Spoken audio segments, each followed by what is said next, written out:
신학클리닉 28과 교회란 무엇인가? 교회에 대한 성경의 첫 번째 언급은 마태복음 16장 16절에 베드로의 고백 이후에서 나타납니다.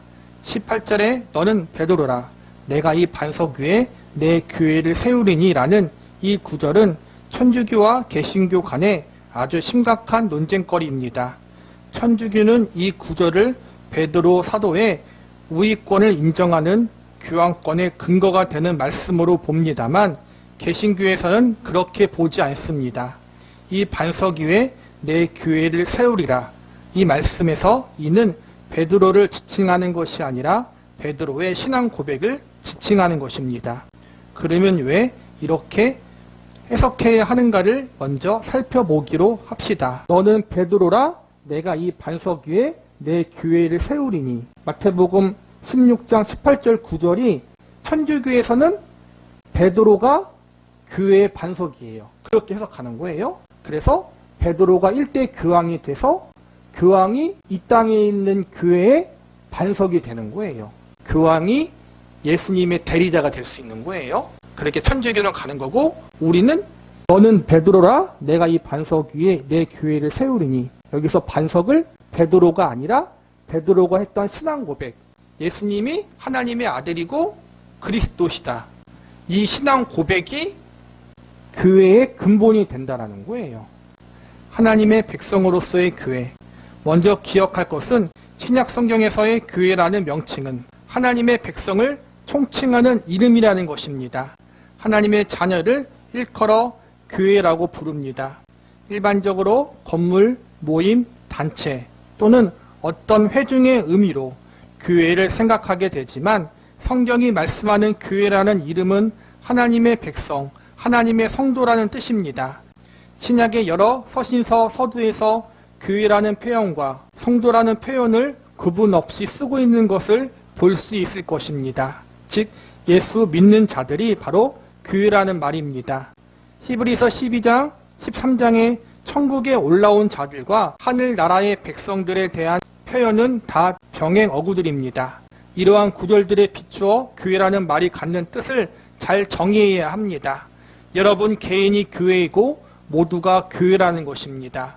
교회라고 할 때 한자를 보면 가르칠 교, 모일 회를 쓰기 때문에 무슨 단체라는 느낌을 떨쳐버리지 못하게 되는데 사실 그런 식의 어떠한 모임, 단체, 조직이라는 개념이 아니라 하나님의 자녀라는 뜻에서 교회라는 말을 쓰고 있음을 분명히 해야 합니다. 이스라엘 백성으로 하나님의 선민으로 삼았던 구약과 마태복음 16장 16절 이하의 베드로의 고백 위에 세우시겠다는 주님의 교회에 대한 첫 약속을 비교해 보겠습니다. 신약에 나타난 교회의 모습을 보면 신자가 되는 데는 외적인 조건만 따르는 것이 아니라는 사실을 분명히 하고 있습니다. 즉 신약식으로 말하자면 하나님의 백성이 되는 조건은 이스라엘 민족이라는 외적 조건으로서만이 아니라 단지 예수를 믿는다는 것으로 하나님의 백성이 된다는 것입니다. 이러한 시각에서 볼 때 신앙의 본질은 자신의 자질이나 우월적인 지위가 아님이 자명해집니다. 신자가 되는 것, 하나님의 백성이 되는 것이 자기가 가진 외적 조건에 근거한 것이라면 자랑이 있고 우월감이 있을 수 있습니다. 그러나 외적 조건으로 말미암지 않고 예수 그리스도로 말미암아 하나님의 백성이 된다는 조건이 제시되자 다른 사람과 비교해서 자신의 신앙심과 종교적인 우월성을 자랑하는 데 초점을 맞추지 못하게 되었습니다. 이것은 이스라엘 백성들이 가졌던 선민의식에서 비롯된 우월감을 완전히 무너뜨리는 것이었습니다.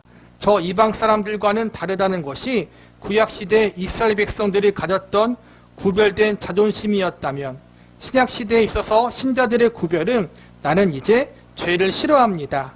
주님을 사랑합니다라는 내면적이고 내용적인 차원에서의 구별입니다. 그 구별은 나를 거룩하게 하기 위한 구별이며 주님을 사랑하는 것이지 비교하는 차원에서의 우월감은 아닙니다. 신약시대의 신자들에게 요구되는 가장 큰 자질은 사랑이요 용서입니다. 이스라엘 백성들이 가졌던 배타성은 선민의식, 곧 우월감에서 비롯된 것입니다. 그러나 신약으로 넘어오면서 하나님께서는 교회라는 이름으로 부른 하나님의 백성들에게 빈번히 차별이 없느니라, 자랑할 수 없느니라라고 말씀하고 계십니다. 교회라는 것이 신학적인 용어로 보자면 하나님 백성들의 모임이에요.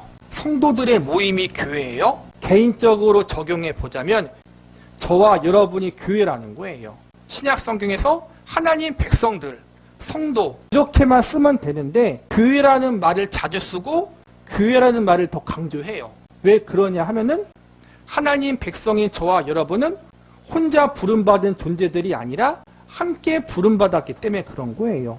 그리고 저와 여러분이 하나님의 백성이 되고 성도가 될 수 있는 이유는 예수님 때문인 거잖아요. 저와 여러분이 예수님께 묶여 있어요.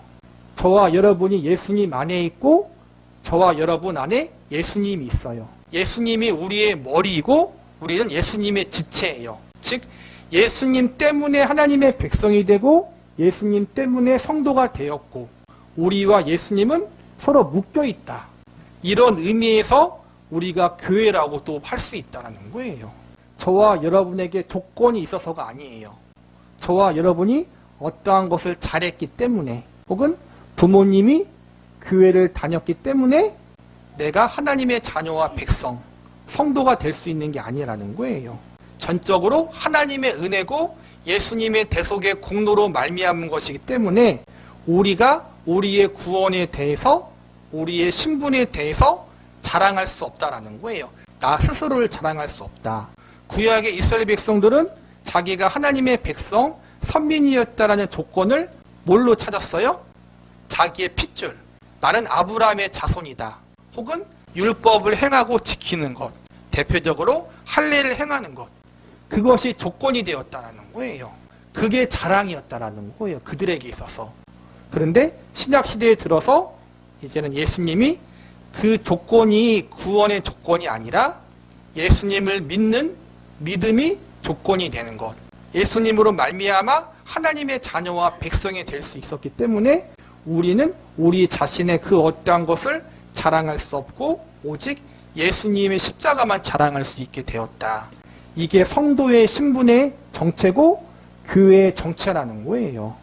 교회는, 성도는 어떠한 다른 것을 자랑하거나 어떠한 것을 드러내는 것이 아니라 하나님의 은혜와 예수님의 십자가와 그분의 사랑을 드러내는 존재가 되어야 해요. 성도들의 영광의 자리, 교회. 그렇다면 왜 하나님께서 교회를 만드셨습니까? 이 문제를 푸는 데 있어서 하나님의 창조의 궁극적인 목표가 무엇인가부터 살펴보는 것이 바람직합니다. 왜냐하면 교회의 역사도 하나님의 창조 계획 속의 일부이기 때문입니다. 에베소서 1장에서 사도 바울은 하나님의 창조의 궁극적인 목표와 그 지극하신 계획과 지혜에 대해 우주적인 규모로 서술하고 있습니다. 하나님의 실행 계획에서는 예수 그리스도만이 유일한 출입문이며 그분만이 그 모든 것을 관통하고 결정짓는 유일한 결론이고 열쇠입니다. 하늘에 있는 것이나 땅에 있는 것이 다 그리스도 안에서 통일되게 하라는 것이 곧 하나님의 뜻입니다. 그리고 그 중에서 최고의 대상이 바로 우리 인간입니다. 그래서 그리스도 안에서 하늘에 속한 모든 신령한 복을 우리에게 주시되 곧 창세 전에 그리스도 안에서 우리를 택하사 우리로 사랑 안에서 그 앞에 거룩하고 흠이 없게 하시려고 라는 말씀이 하나님 창조의 궁극적인 목표 중에 가장 소중한 부분이 되는 것입니다. 그분은 그 기쁘신 뜻대로 우리를 예정하사 예수 그리스도로 말미암아 자기의 아들이 되게 하셨습니다.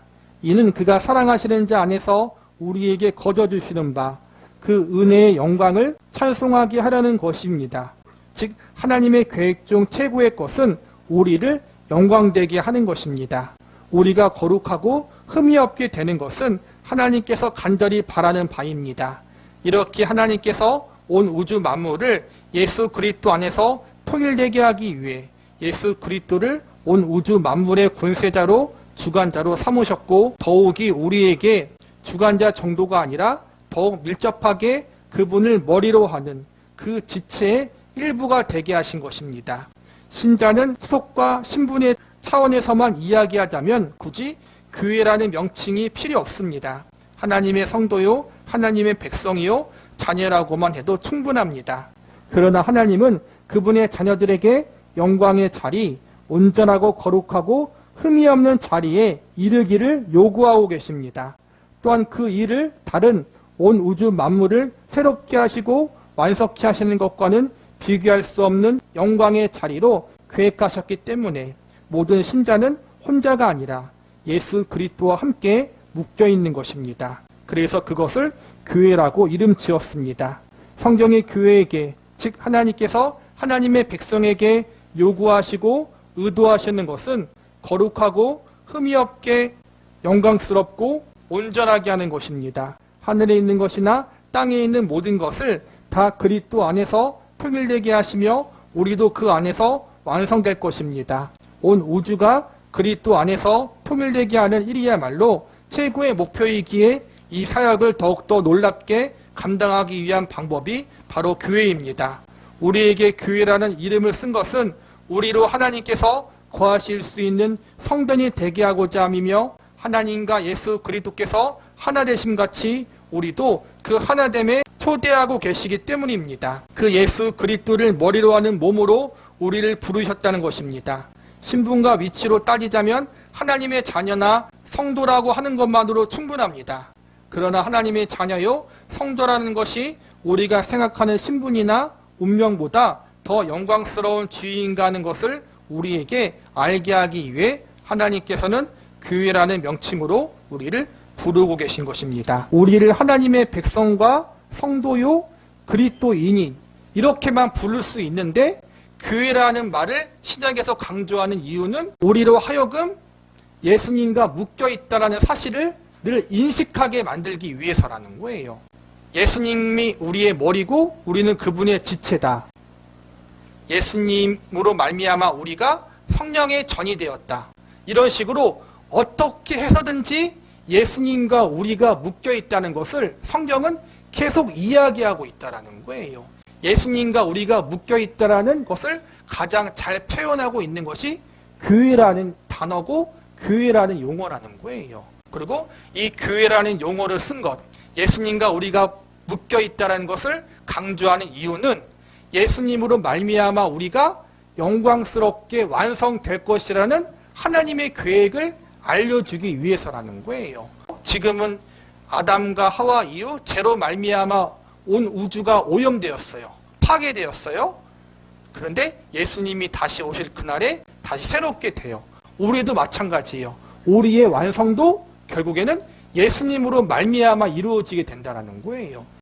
그래서 교회라는 말을 계속 쓰는 이유는 예수님과 우리가 묶여 있고 하나님의 최종 목적은 예수님으로 말미암아 예수님과 묶여 있는 우리를 하나님 보시기에 합당한 존재로 완성시키기 위해서 우리를 교회로 불렀고 예수님과 묶게 하셨다. 그래서 저와 여러분 자체가 하나님의 목적이라는 거예요. 하나님이 원하시는 건 우리 보고 돈 벌어와라, 어떠한 일을 해라, 하나님의 무엇 성취하라, 그거는 일단 두 번째 일이고 우리 자체가 예수님 안에서 영광스럽게 완성되어지는 것, 예수님 안에서 우리가 믿음으로 성숙하고 성화되어지는 것, 하나님 아버지를 더 깊이 알아가고 사랑하고 닮아가는 것, 그 자리에 가기를 원하시는 게 하나님의 첫 번째 목적이에요.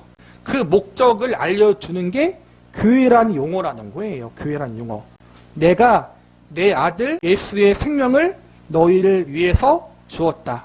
예수의 생명으로 너희를 샀다. 너희가 그 예수와 묶여 있다. 그러므로 내가 예수로 말미암아 너희를 영광의 자리로 이끌 것이다. 이것을 알려주는 용어가 교회라는 것이라는 거예요. 저와 여러분을 향한 하나님의 목적, 그것이 교회라는 용어 속에 붙어 있다.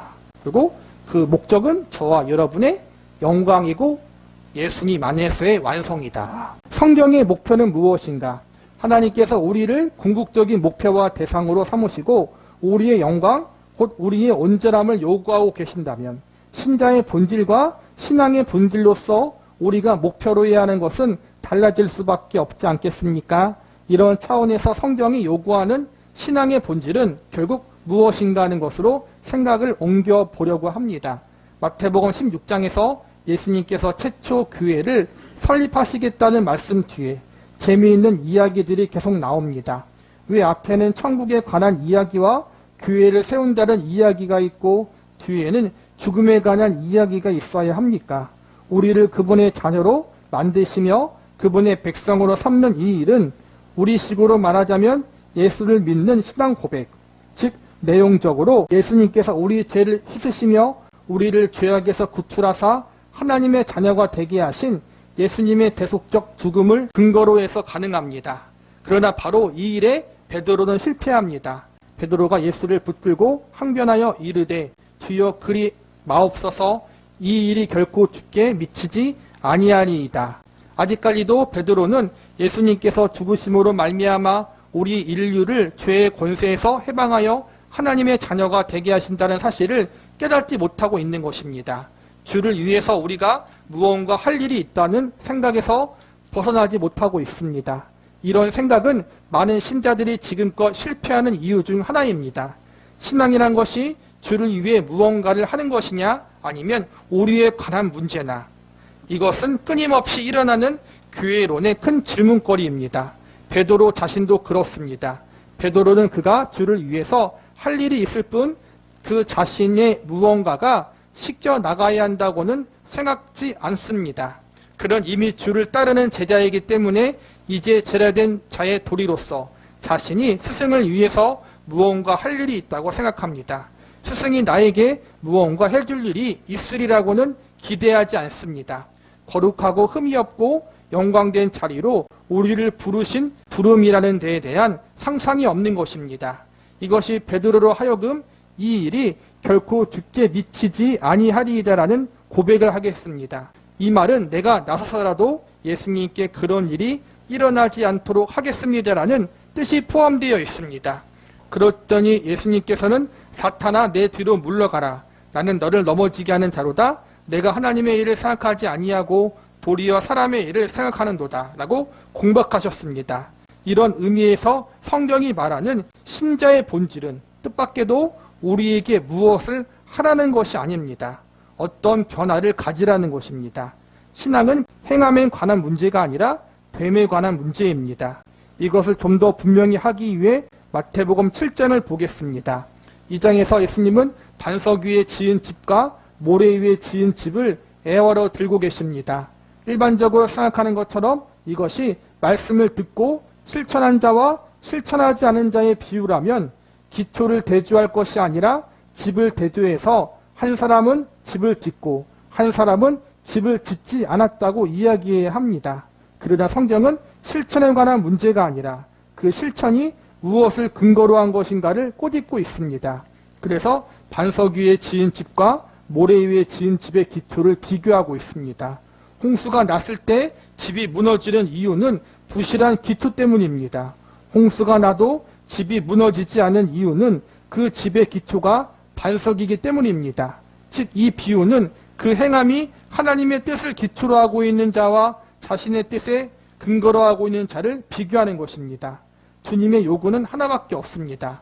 누구든지 나를 따라오려거든 자기를 부인하고 자기 십자가를 지고 나를 따를 것이니라 하는 것입니다. 이렇게 하는 것과 하지 않은 것은 그 열매로 압니다. 그 열매로 나무를 알 수 있습니다. 나쁜 나무가 좋은 열매를 맺을 수 없고 좋은 나무가 나쁜 열매를 맺을 수 없듯이 그 열매로 그들을 알 것입니다. 내가 성령을 따르고 있는지 육체를 따르고 있는지 무슨 열매를 맺고 있는가를 보면 압니다. 신앙생활의 행함이 중요해요. 그런데 그 행함 이전에 먼저 그 근거와 밑바탕이 무엇인지 알아야 된다는 거예요.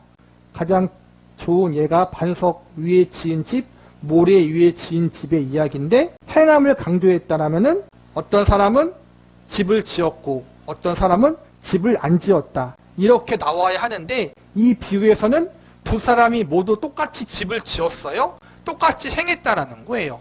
다른 것은 어떠한 토대 위에 집을 지었느냐가 달랐다라는 거죠. 행함 자체가 예수님을 근거로 해서 내 믿음 자체가 예수님을 토대로 해서 세워졌느냐 혹은 나 자신을 토대로 해서 세워졌느냐 그게 다르다라는 거예요.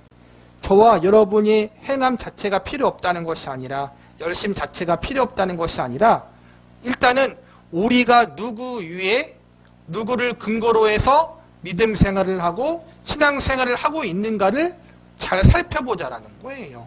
내가 정말 열심히 목숨 걸고 충성했는데 그 행함과 그 믿음에 대한 모든 것이 예수님을 토대로 하지 아니하고 다른 것을 토대로 했다면, 이스라엘 백성들처럼 내가 갖고 있는 어떠한 조건과 어떠한 나의 신념을 토대로 하고 있었다면 그거는 모래 위의 지음짓과 마찬가지라는 거예요. 우리의 모든 신앙의 근거와 조건과 시작과 출발점은 예수님이 되어야 한다. 그리고 그 증거는 뭐냐면은 예수님 앞에 감사함으로, 기쁨으로, 섬김으로, 겸손함으로 나아가는 것이 그 증거고 그 열매들이에요. 그런데 우리는 속고 있습니다. 왜냐하면 열매가 맺히는 것과 그 열매를 소원하는 것을 혼동하고 있기 때문입니다. 사랑을 하고자 노력하는 것이 사랑을 열매 맺는 것이 아닙니다. 주를 섬기고자 하는 마음이 주를 섬기고 있는 것은 아닙니다. 겸손하고자 목표를 세운 것이 현재 겸손한 것이 아닙니다. 신자의 본질이나 신앙의 본질은 내가 기독교적인 열심을 갖고 있고 주를 위해 어떤 일을 하는 것이 아니라 무엇을 하든지 그것에서 성령의 좋은 열매가 나와야 한다는 것입니다. 신자된 본질과 신앙의 본질을 확인할 수 있는 것은 그가 얼마나 기독교적인 업적을 남겼느냐가 아닙니다. 행함에 관한 문제가 아닙니다. 무슨 일에서나 신자된 합당한 자질과 인격과 성품으로 하느냐의 싸움인 것입니다. 성경은 우리를 목표로 하고 있습니다. 여러분의 성경이 우리의 성품, 우리를 완성하는 것, 우리를 영광스럽게 하는 것을 목표로 하고 있다는 것을 늘 기억하십시오. 그것이 교회의 목표이고 교회의 본질이며 하나님께서 의도하신 바입니다. 그것을 알 때 우리가 이 교회에서 무엇을 어떻게 해야 할 것인가를 올바로 생각하게 될 것입니다. 내 믿음의 근거와 신앙의 출발점이 예수님으로 되어 있는 사람들의 열매가 무엇이냐 하면 내가 예수님의 성품과 인격을 닮아가는 것으로 우선 나온다라는 거예요. 성령의 열매들이 다 예수님의 인격과 성품과 관련되어 있는 거잖아요. 하나님의 목적이 우리 자신에게 있다라는 거예요. 우리 자신을 통해서 하나님이 어떠한 큰 일을 세상에 이루려고 하는 것이 아니라 저와 여러분 자신이 하나님 앞에 더 깊이 나아가는 것, 닮아가는 것, 예수님을 닮아가는 것, 그게 목적이라는 거예요. 1차적으로. 나머지는 내가 예수님을 닮아가고 예수님의 인격과 성품을 깊이 알아가는 것, 성화되는 것, 그 과정 가운데 복음 증거가 따라오는 것이고 전도와 성교가 따라오는 것이고 다른 것들이 함께 따라오는 것이지 그 부가적인 것이 목적이 되는 것이 아니라는 거예요. 가장 좋은 예가 또 저와 여러분의 삶이잖아요. 그렇죠? 저와 여러분의 삶이 하나님의 목적이 정말 우리를 사용해서 하나님의 어떤 큰 일을 이루려고 한다면 저와 여러분이 다 부자가 되고 저와 여러분이 하는 게 다 성공해서 정말 세상적으로 남 부럽지 않게 사는 모습을 통해서 이것 봐라. 하나님을 믿었더니 우리 사업이 이렇게 잘 됐고 직장이 이렇게 잘 되고 우리 자녀들이 이렇게 잘 되고 내가 이렇게 영육간 강호담을 얻지 않았느냐. 예수님을 믿어라. 이렇게 하나님께서 일했을 거예요. 그렇죠? 하나님은 그렇게 일하지 않으셨잖아요. 오히려 연단을 주시고 고난을 주시고 실패를 허락하시고 넘어짐을 경험케 하심을 통해서 우리가 뭘 배워요? 다른 사람들은 둘째치고 우리 자신이 하나님의 은혜가 아니면 내가 살아갈 수 없는 존재구나를 우리에게 알려주시잖아요. 1차적으로. 하나님이 그걸 통해서 나 자신이 하나님 앞에 겸손히 무릎 꿇고 하나님만 의지하게 만든다는 거예요.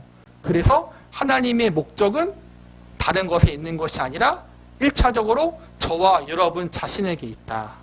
예수님의 생명을 주신 이유가 1차적으로 저와 여러분을 위해서잖아요. 그렇죠? 그리고 그것이 교회라는 이름을 통해서 우리에게 알려졌다. 교회라는 이름을 통해서 저와 여러분을 그렇게 성숙한 사람, 예수님을 알아가고 닮아가는 존재, 예수님 안에서 완성된 영광스러운 존재로 만들기 위해서 저와 여러분을 예수님과 묶었다. 그래서 교회라고 부른다. 이게 우리를 향한 하나님의 첫 번째 뜻이라는 거예요. 그래서 교회라고 생각하면은 예수님과 나를 묶었다라는 사실을 먼저 생각하고 그것이 영광의 자리라는 사실을 먼저 생각할 줄 아는 저와 여러분이 되기를 바라겠습니다. 29가 교회의 속성. 교회가 갖는 중요한 사명은 교회가 지닌 본질을 잘 유지하는 데서부터 출발하는 것입니다. 다시 말해서 교회의 상태를 올바르고 정상적인 상태로 유지하는 것이 가장 기본적이면서 중요한 사명이라는 것입니다. 이렇게 교회가 올바르게 존재하기 위한 속성들로 다음에 세 가지를 들 수 있습니다. 교회의 세 가지 속성. 첫째, 교회의 통일성 혹은 일체성입니다. 통일성이란 1차적이고 외적인 형태나 조직을 말하는 것이 아닙니다. 모든 신자가 예수 그리스도의 몸의 지체라는 것을 말합니다. 이것은 내면적이며 영적인 것입니다. 신자라면 누구나 머리 대신 예수 그리스도에게 붙어 있어 그분의 지배를 받으며 그분으로부터 생명을 부여받고 있습니다. 이러한 통일성을 근거로 교회에 속한 모든 사람들은 같은 신앙 고백을 합니다. 또 함께 정한 시간에 모여 하나님을 예배하며 함께 성례식에 참석할 수 있습니다. 우리는 지역적으로 떨어져 있는 지교회와 지교회가 서로 교류하며 또한 영적으로나 물질적으로 도움을 주고받으면서 우리가 주님 안에 하나가 되었음을 외적으로 분명히 드러내 보이기도 합니다. 이와 같은 통일성은 비단 같은 시대 속에 있는 지교회끼리의 교제에만 있는 것은 아닙니다. 이 통일성은 시대와 역사와 인종을 뛰어넘어 성도라면 누구든지 서로에게 유익한 교제를 누릴 수 있는 근거가 되는 것입니다. 예를 들어 오늘날 칼빈 선생의 글을 읽으면서 신앙의 유익을 얻을 때 시대와 민족을 뛰어넘어 바로 그와 교제하는 것이며 성경에 나타난 여러 신앙의 선배들의 고난과 믿음을 보면서 바로 오늘 우리가 위로와 격려를 얻으며 삶의 바른 방향을 찾을 수도 있는 것입니다. 이런 의미에서 벨직 신앙 고백서에서는 우리는 한 보편적인 교회를 믿으며 또 고백한다. 이 교회는 예수 그리스도의 피로 씻음을 받고 성령으로 말미암아 성화되고 인치심을 받아 예수 그리스도 안에서 구원을 기대하는 참된 모든 신자들의 거룩한 회중이다라는 고백이 있습니다. 따라서 모든 성도들은 각자가 그리스도의 지체라는 명확한 인식의 터 위에서 그리스도의 지체들로서의 확실한 성격을 삶 속에 나타내야 합니다. 그것은 바로 성도가 다 같이 그리스도의 품성을 지니고 살아가는 것을 말합니다. 교회의 특성, 세 가지 속성을 말하는데 첫 번째 통일성을 이야기하면서 우리 모두는 예수님의 지체라는 거예요. 예수님이 우리의 머리고 우리의 주인이고 우리는 그분의 지체라는 거예요. 그래서 서로 협력해서 교제하고 도우며 섬기며 나아가게 된다라는 거예요. 비록 학벌이 틀리고 성별이 틀리고 고향이 틀리고 생각과 성향이 다 다르지만 서로 믿음의 교제, 영적인 교제를 누릴 수 있게 돼요. 예수님으로 말미암아 예수님 안에서 하나라는 사실, 예수님이 우리의 머리고 주인이고 우리는 그분의 지체다. 그분께 붙어있는 사람들이다. 둘째, 이러한 통일성을 근거로 해서 신자가 개별적으로 또한 공동체적으로 명료하고 확실하게 드러내야 하는 요소는 거룩성입니다. 교회는 거룩해야 합니다. 그 거룩성으로 인해 교회는 여느 단체와는 다른 독특성을 자연스럽게 지니게 되는 것입니다. 교회가 거룩한 성격을 분명히 드러내야 한다는 것은 1차적으로 신자 개개인이 하나님을 알지 못하는 세상에서 분리되어 하나님께 드려졌음을 의미합니다. 동시에 윤리적인 의미에서도 그리스도 안에서 거룩한 교제를 수행하는 모습을 띠게 되는 것입니다. 그런 의미에서 교회는 그 조직과 운영 면에서도 일반 사회기관과는 달리 자신을 늘 정결케 해야 합니다. 교리에 있어서도 항상 순결함을 유지함과 동시에 세상의 잡다한 그릇된 사상이나 정신이 교회에 유입되지 않도록 교회에 속한 구성원 한 사람 한 사람이 애써야 할 것입니다. 교회의 두 번째 속성은 거룩성이라는 거예요. 거룩이란 구별되다라는 거예요. 신앙의 공동체가 예수님을 믿지 않는 다른 단체들과 구별되어지는 모습이 필요하다라는 거예요.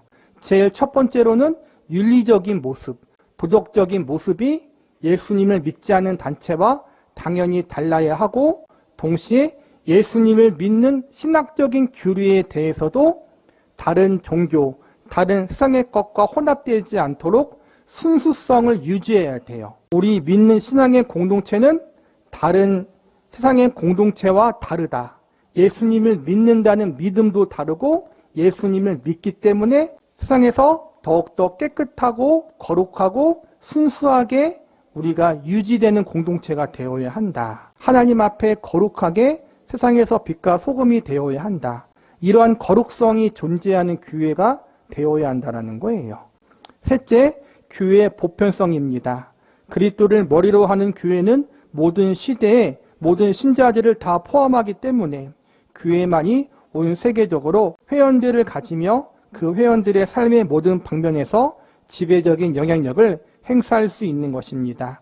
이러한 보편성을 근거로 해서 우리는 전도와 선교의 측면에서도 믿음의 내용을 제한시키지 말고 민족과 지역을 초월하여 효과적으로 그리스도를 전파하려는 행동과 태도를 가지고 있어야 합니다. 그러므로 선교란 교회의 보편성에 근거하여 들을 만한 모든 자들에게 시간과 공간을 초월해서 복음을 전달하는 것입니다.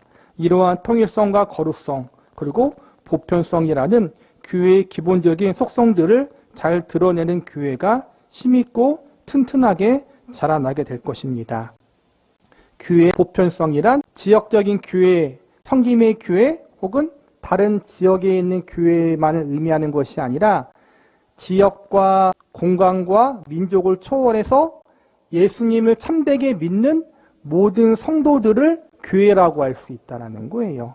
그러한 점에서 교단을 초월하고 지역적인 교회를 초월해서 우리 교단과 우리 출신은 아니지만 다른 나라에 계신 선교사님, 다른 나라에서 핍박받고 있는 다른 민족의 교회와 성도들을 위해서 우리가 기도하잖아요. 그래서 우리는 서로 떨어져 있지만 예수님을 믿는 믿음 안에서 서로가 묶여 있다는 사실을 기억하라는 거예요. 하나님의 특별한 소유, 그러면 교회의 본질성과 속성에서부터 자연스럽게 추론되어 나오는 교회의 사명에 대해서 생각해 봅시다. 출애굽기 19장 5에서 6절에 보면 세계가 다 내게 속하였나니 너희가 내 말을 잘 듣고 내 언약을 지키면 너희는 모든 민족 중에 내 소유가 되겠고 너희가 내게 대하여 제사장 나라가 되며 거룩한 백성이 되리라. 너는 이 말을 이스라엘 자손에게 전할지니라라고 말씀합니다. 이스라엘 백성은 애굽에서 약 400년간 종살이를 하면서 외형적으로 종이었을 뿐만 아니라 생각과 삶에서도 노예와 다름이 없었습니다. 하나님께서는 이러한 상태에 있는 이스라엘 백성들을 노예 상태와 노예 문화에서 벗어나 하나님을 섬기는 한 민족 국가를 수립하게 하셨습니다. 오합지졸이던 노예 상태의 이스라엘 백성들이 하나님의 민족으로서 분명한 의식을 가지고 이 땅에서 살아가도록 하셨던 것입니다. 그러므로 출애굽기 19장 말씀은 하나님 백성들에게 이 땅에서의 존재 의미와 사명을 부여하신 고귀한 말씀이며 이 내용은 오늘날 그리스도인들에게도 그대로 적용되는 말씀입니다. 첫째는 모든 민족 중에 내 소유가 되겠고라는 말씀대로 우리가 하나님의 특별한 소유가 되었다는 것입니다.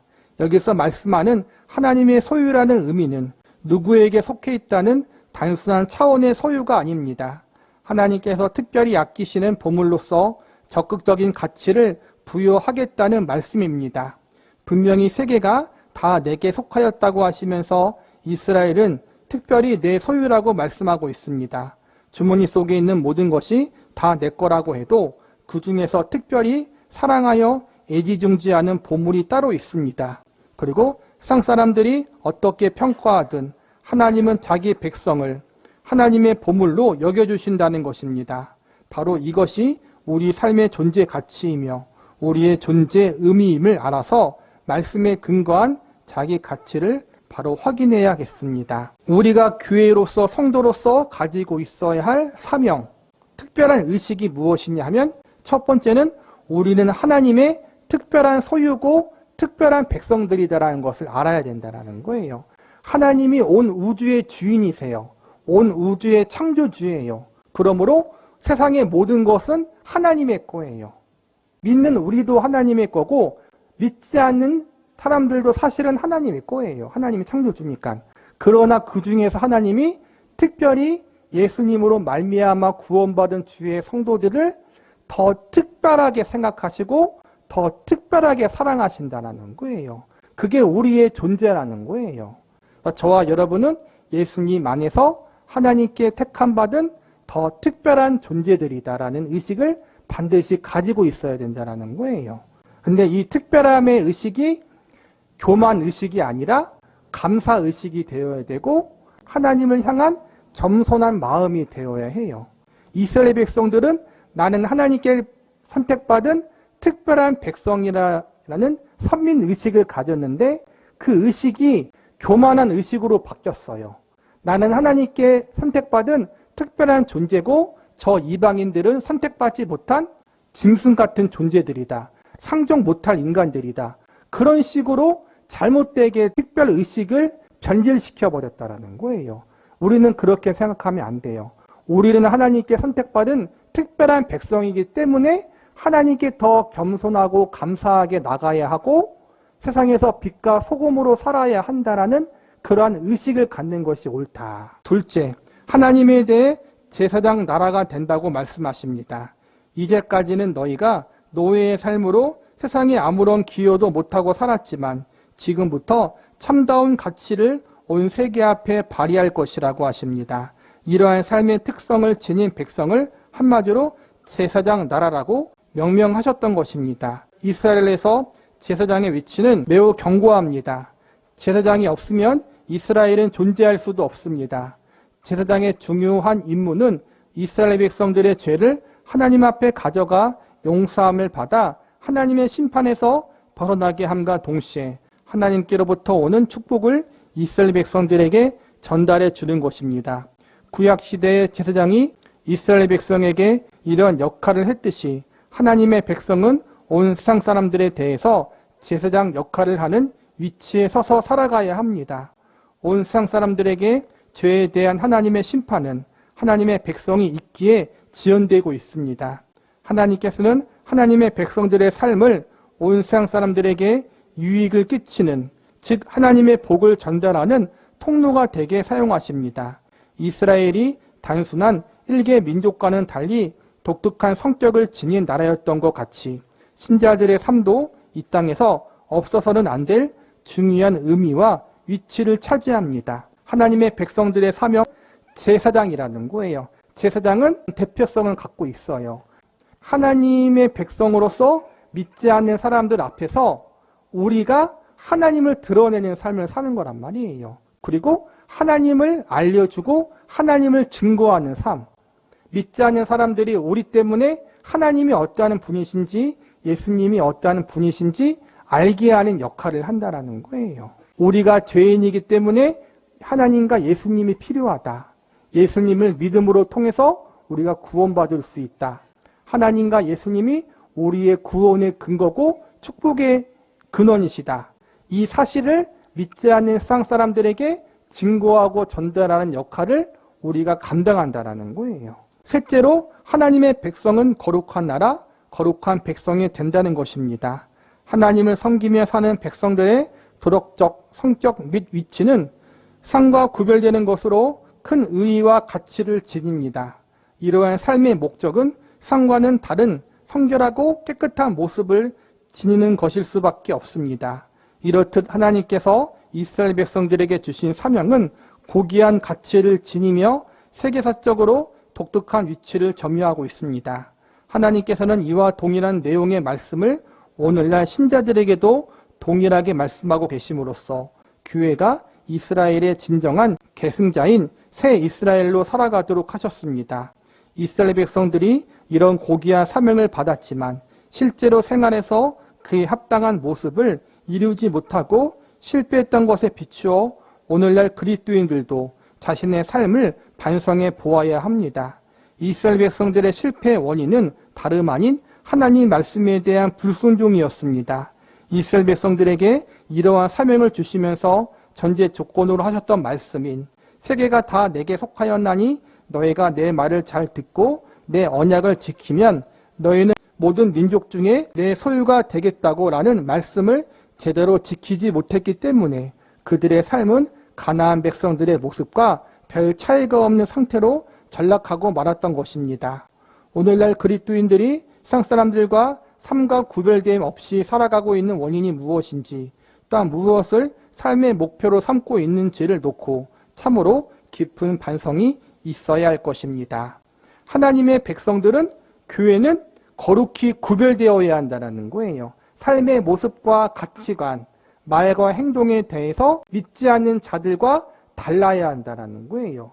왜 교회가 믿지 않는 사람들에게 손가락질을 당하고 비판을 받고 믿는 성도들이 불신자들에게 미움을 받는 이유 중 하나가 뭐겠어요? 믿지 않는 사람들이 바라는 거룩한 모습이 교회와 성도들에게 많이 보이지 않기 때문에 그러한 점이 있다는 거예요. 깨끗하고 거룩하고 순결해야 하는데 교회가 돈을 바라고 물질의 욕심을 가지고 비리를 저지르고 불법을 행하는 모습들이 종종 뉴스나 신문에 나오잖아요. 또 그러한 것 때문에 믿지 않은 자들이 믿는 교회와 성도를 싫어하기도 하고, 그래도 거룩하게 살려고 하는 성도, 법대로 바르게 지키려고 하는 교회가 더 많은데 세상 사람들은 착한 10개의 교회 중 잘못된 하나의 교회를 보고 하나가 모든 교회인 것처럼 이야기할 때가 많잖아요. 사실은. 그렇죠? 그건 아닌데, 어쨌든 우리가 교회의 사명은 이 땅에서 거룩하게 살아가는 것이다. 거룩한 모습을 통해서 하나님 백성과 교회가 다르다는 사실을 보여주는 것이다. 성도도 마찬가지다. 그런데 우리가 그렇게 살지 못하는 경우들이 많이 있는데 그러한 부분들을 우리가 반성해야 한다. 예수님보다 세상을 더 사랑하고 세상의 것을 더 소중하게 여길 때가 있잖아요.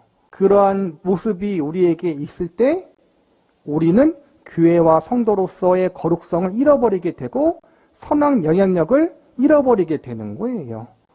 우리는 예수님을 가장, 하나님을 가장 소중하고 가치 있게 여기는 존재들이다. 믿지 않는 세상 사람들과 다른 가치관을 갖고 살아가는 사람들이다. 우리는 이 땅의 것이 전부가 아닌 것을 아는 사람들이잖아요. 그렇죠?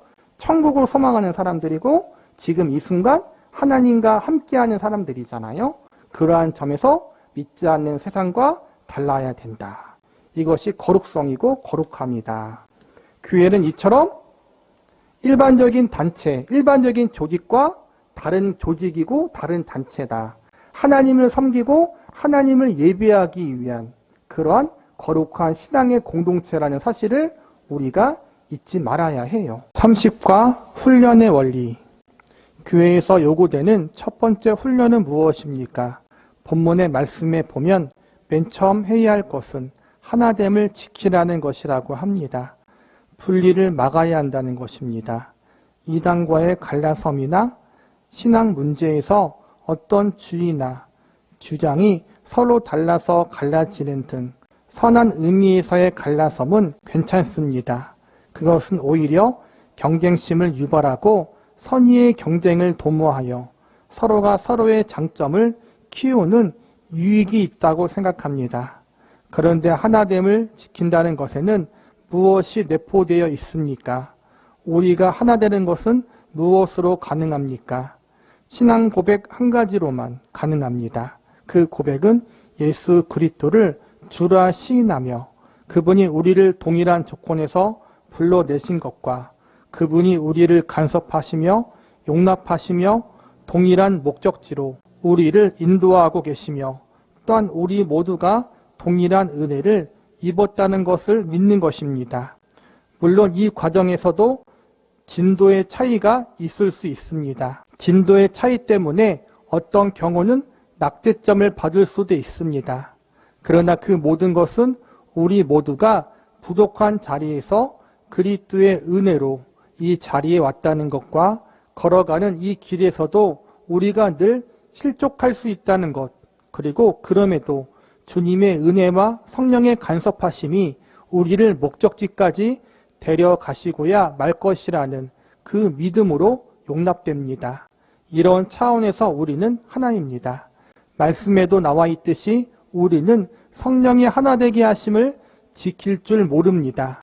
결국 그렇게 하는 것이 우리 본래의 성품이나 본능이 아니기 때문에 언제나 성경이 요구하는 것을 깨는 쪽으로 튀게 되는 것입니다. 잘못을 저지른 사람을 쫓아내고 교회를 깨자는 쪽으로 이를 끌고 가는 경향이 있습니다. 그러므로 우리는 늘 이런 일들을 경계해야 하는 것입니다. 우리가 교회를 다니면서 신앙생활을 하면서 해야 할 훈련이 무엇인가를 이야기하면서 우리가 교회 생활, 신앙생활을 하면서 제일 먼저 해야 할 훈련은 교회 안에서 하나가 되는 훈련을 해야 한다는 거예요. 우리는 인간이기 때문에 죄악된 본성이기 때문에 시기하고 질투하고 다툼이 있고 갈등이 있어요. 본성적으로 그러한 기질이 있어요. 그래서 나와 생각이 다르다. 나와 뜻이 다르다. 내가 하는 것과 다르게 움직인다. 나와 다른 점이 보이면 다를 수 있잖아요. 그 다른 걸 틀린 거로 볼 때가 있어요. 너무 틀리다. 그래서 갈등이 일어나는 거란 말이에요. 물론 우리가 신학적인 부분, 특별히 이단성이 있는 부분, 그런 부분에 대해서는 단호하게 대처해야 되고 분리도 될 수도 있어요. 교회 안에서 이단성이 있는 사람들, 이단성 있는 사역자들과 분리해야 되고 내보내야 되는 부분도 있어요. 그런데 그게 아닌 이상 우리가 하나 되기 위해서 힘써야 된다. 그리고 우리가 볼 때 연약한 사람, 부족한 사람이 있으면 그 사람을 우리가 어떻게 해서든지 함께 이끌기 위해서 힘써야 된다. 이 사람이 부족하고 이 사람이 실수했다고 해서 그 사람을 단칼에 잘라내면서 가면 안 된다는 거예요.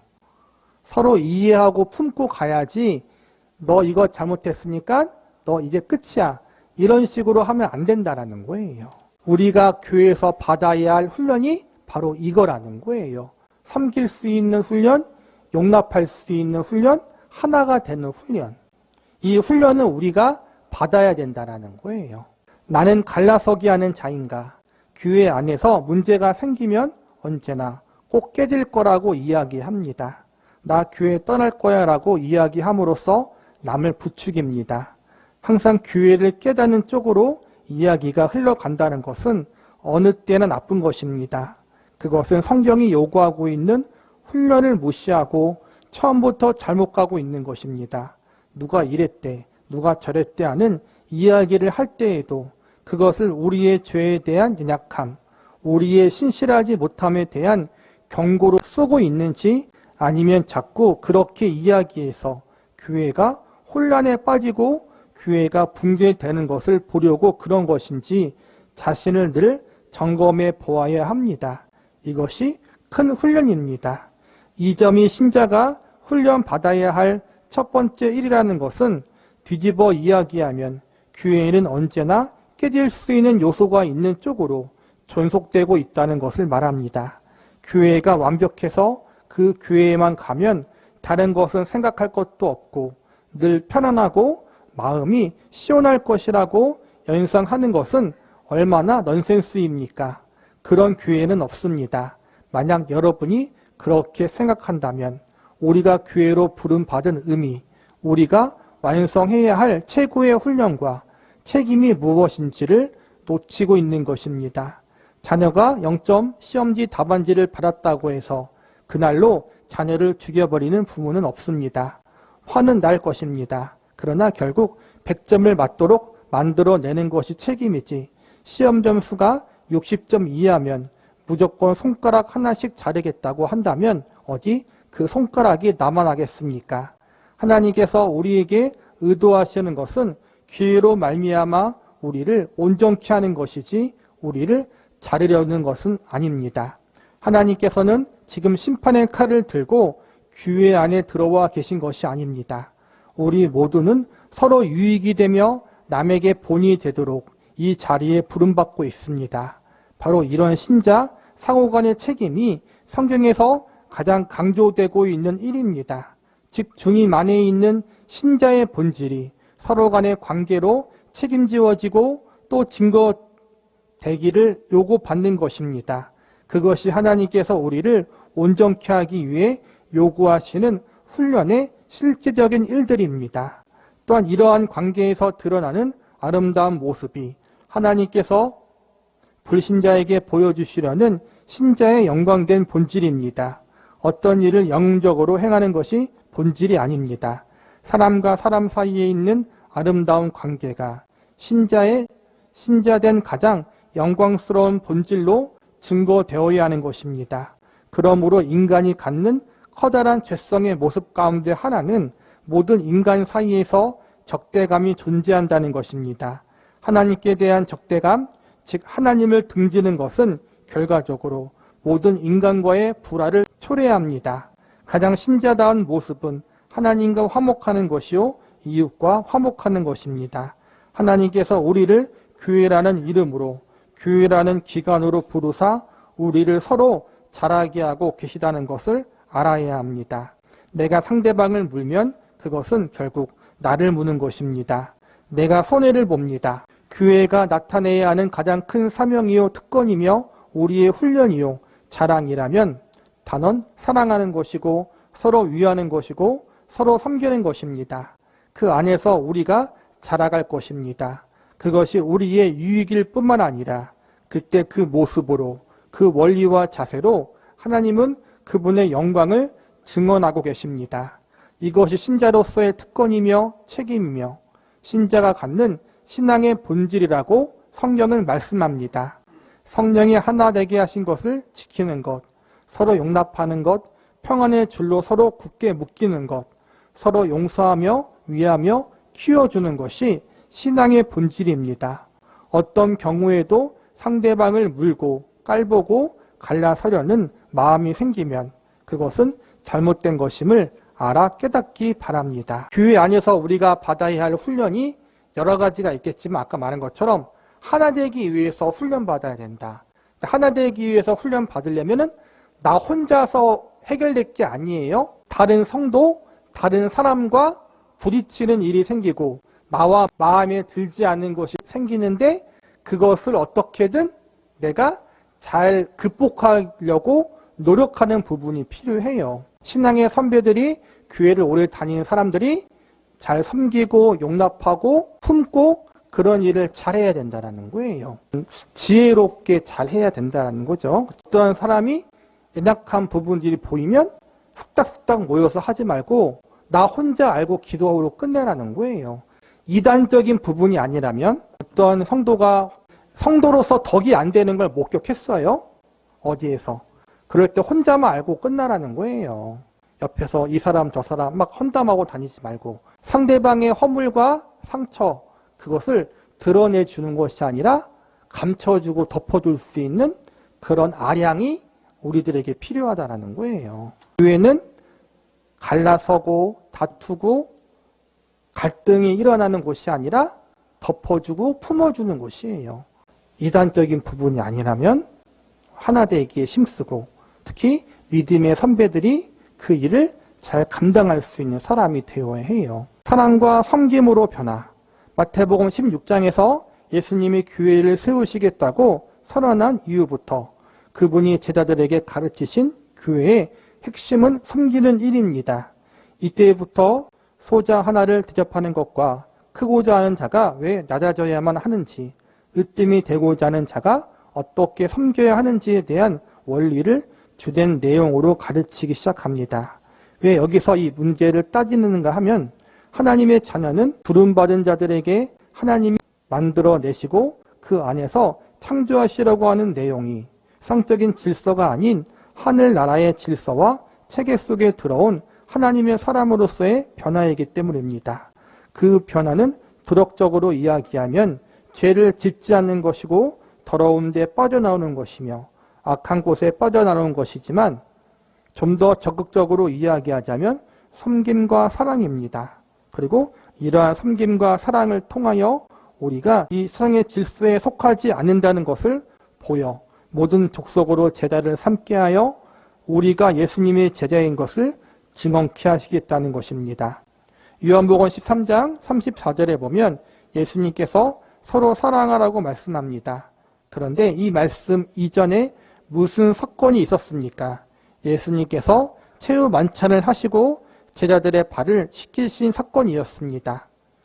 그들의 발을 씻기신 후에 옷을 입으시고 다시 앉아 그들에게 이르시되 내가 너희에게 행한 것을 너희가 아느냐? 너희가 나를 선생이라 또는 주라 하니 너희 말이 옳도다. 내가 그러하다. 내가 주와 또는 선생이 되어 너희 발을 씻었으니 너희도 서로 발을 씻어주는 것이 옳으니라. 내가 너희에게 행한 것 같이 너희도 행하게 하려 하여 본을 보였노라. 이것이 주님께서 분부하신 것입니다. 그것을 위해 우리는 부름을 받고 있습니다. 그리고 그것을 증언해야 합니다. 우리는 다른 질서 체계에 있다는 사실을 설명해야 합니다. 믿지 않는 쌍단체와 우리 교회는 성격이 다르다는 거예요. 어떠한 이익을 위해서 움직이는 단체가 아니라 하나님을 예배하기 위해 모인 단체잖아요.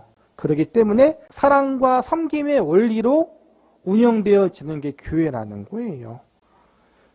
세상에서는 가방끈이 길고 돈이 많고 회사에서 사회에서 직급이 높은 사람이 영향력이 높은 사람이지만 교회에서는 섬기는 자, 낮아진 자가 더 높아진다고 예수님이 그랬잖아요. 하나님 나라에서는.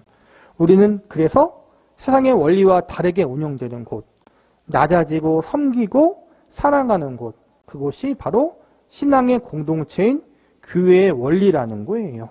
마태복음 5장에서 그리스도인들이 다른 사람을 향해 가져야 하는 책임을 이렇게 묘사하고 있습니다. 너희는 세상의 소금이니 소금이 만일 그 맛을 잃으면 무엇으로 짜게 하리요? 후에는 아무 쓸데없어 다만 밖에 버려 사람에게 밟힐 뿐이니라. 너희는 세상의 빛이라 산 위에 있는 동네가 숨겨지지 못할 것이요 사람이 등불을 켜서 말 아래 두지 아니하고 등경 위에 두나니 이러므로 집안 모든 사람에게 비치느니라. 이같이 너희 빛이 사람 앞에 비치게 하여 그들로 너희 착한 행실을 보고 하늘에 계신 너희 아버지께 영광을 돌리게 하라. 빛을 비춘다는 것을 상대방을 바꾸어 놓는다는 뜻이 아닙니다. 비추는 자의 문제일 뿐입니다. 상대방의 내부에 들어가 상대방을 고치며 그를 내 마음대로 조작하는 방법론을 이야기하는 것이 아닙니다. 그렇게 하는 본인의 문제일 뿐입니다. 그의 됨에 관한 문제, 신자다움에 관한 문제입니다. 그 신자다움의 결과로 하나님께서 열매를 맺게 하시는 것입니다. 그러나 지금 우리의 빛은 마치 살인 광선과 같습니다. 맞으면 죽습니다. 소금이 아니라 독약 같고 체류탄 같습니다. 쏘는 무기가 되었습니다. 우리는 자기 자신을 위해서 사는 세상에서 벗어나 하나님의 새로운 사회 시민으로 이 땅에서 살아가고 있습니다.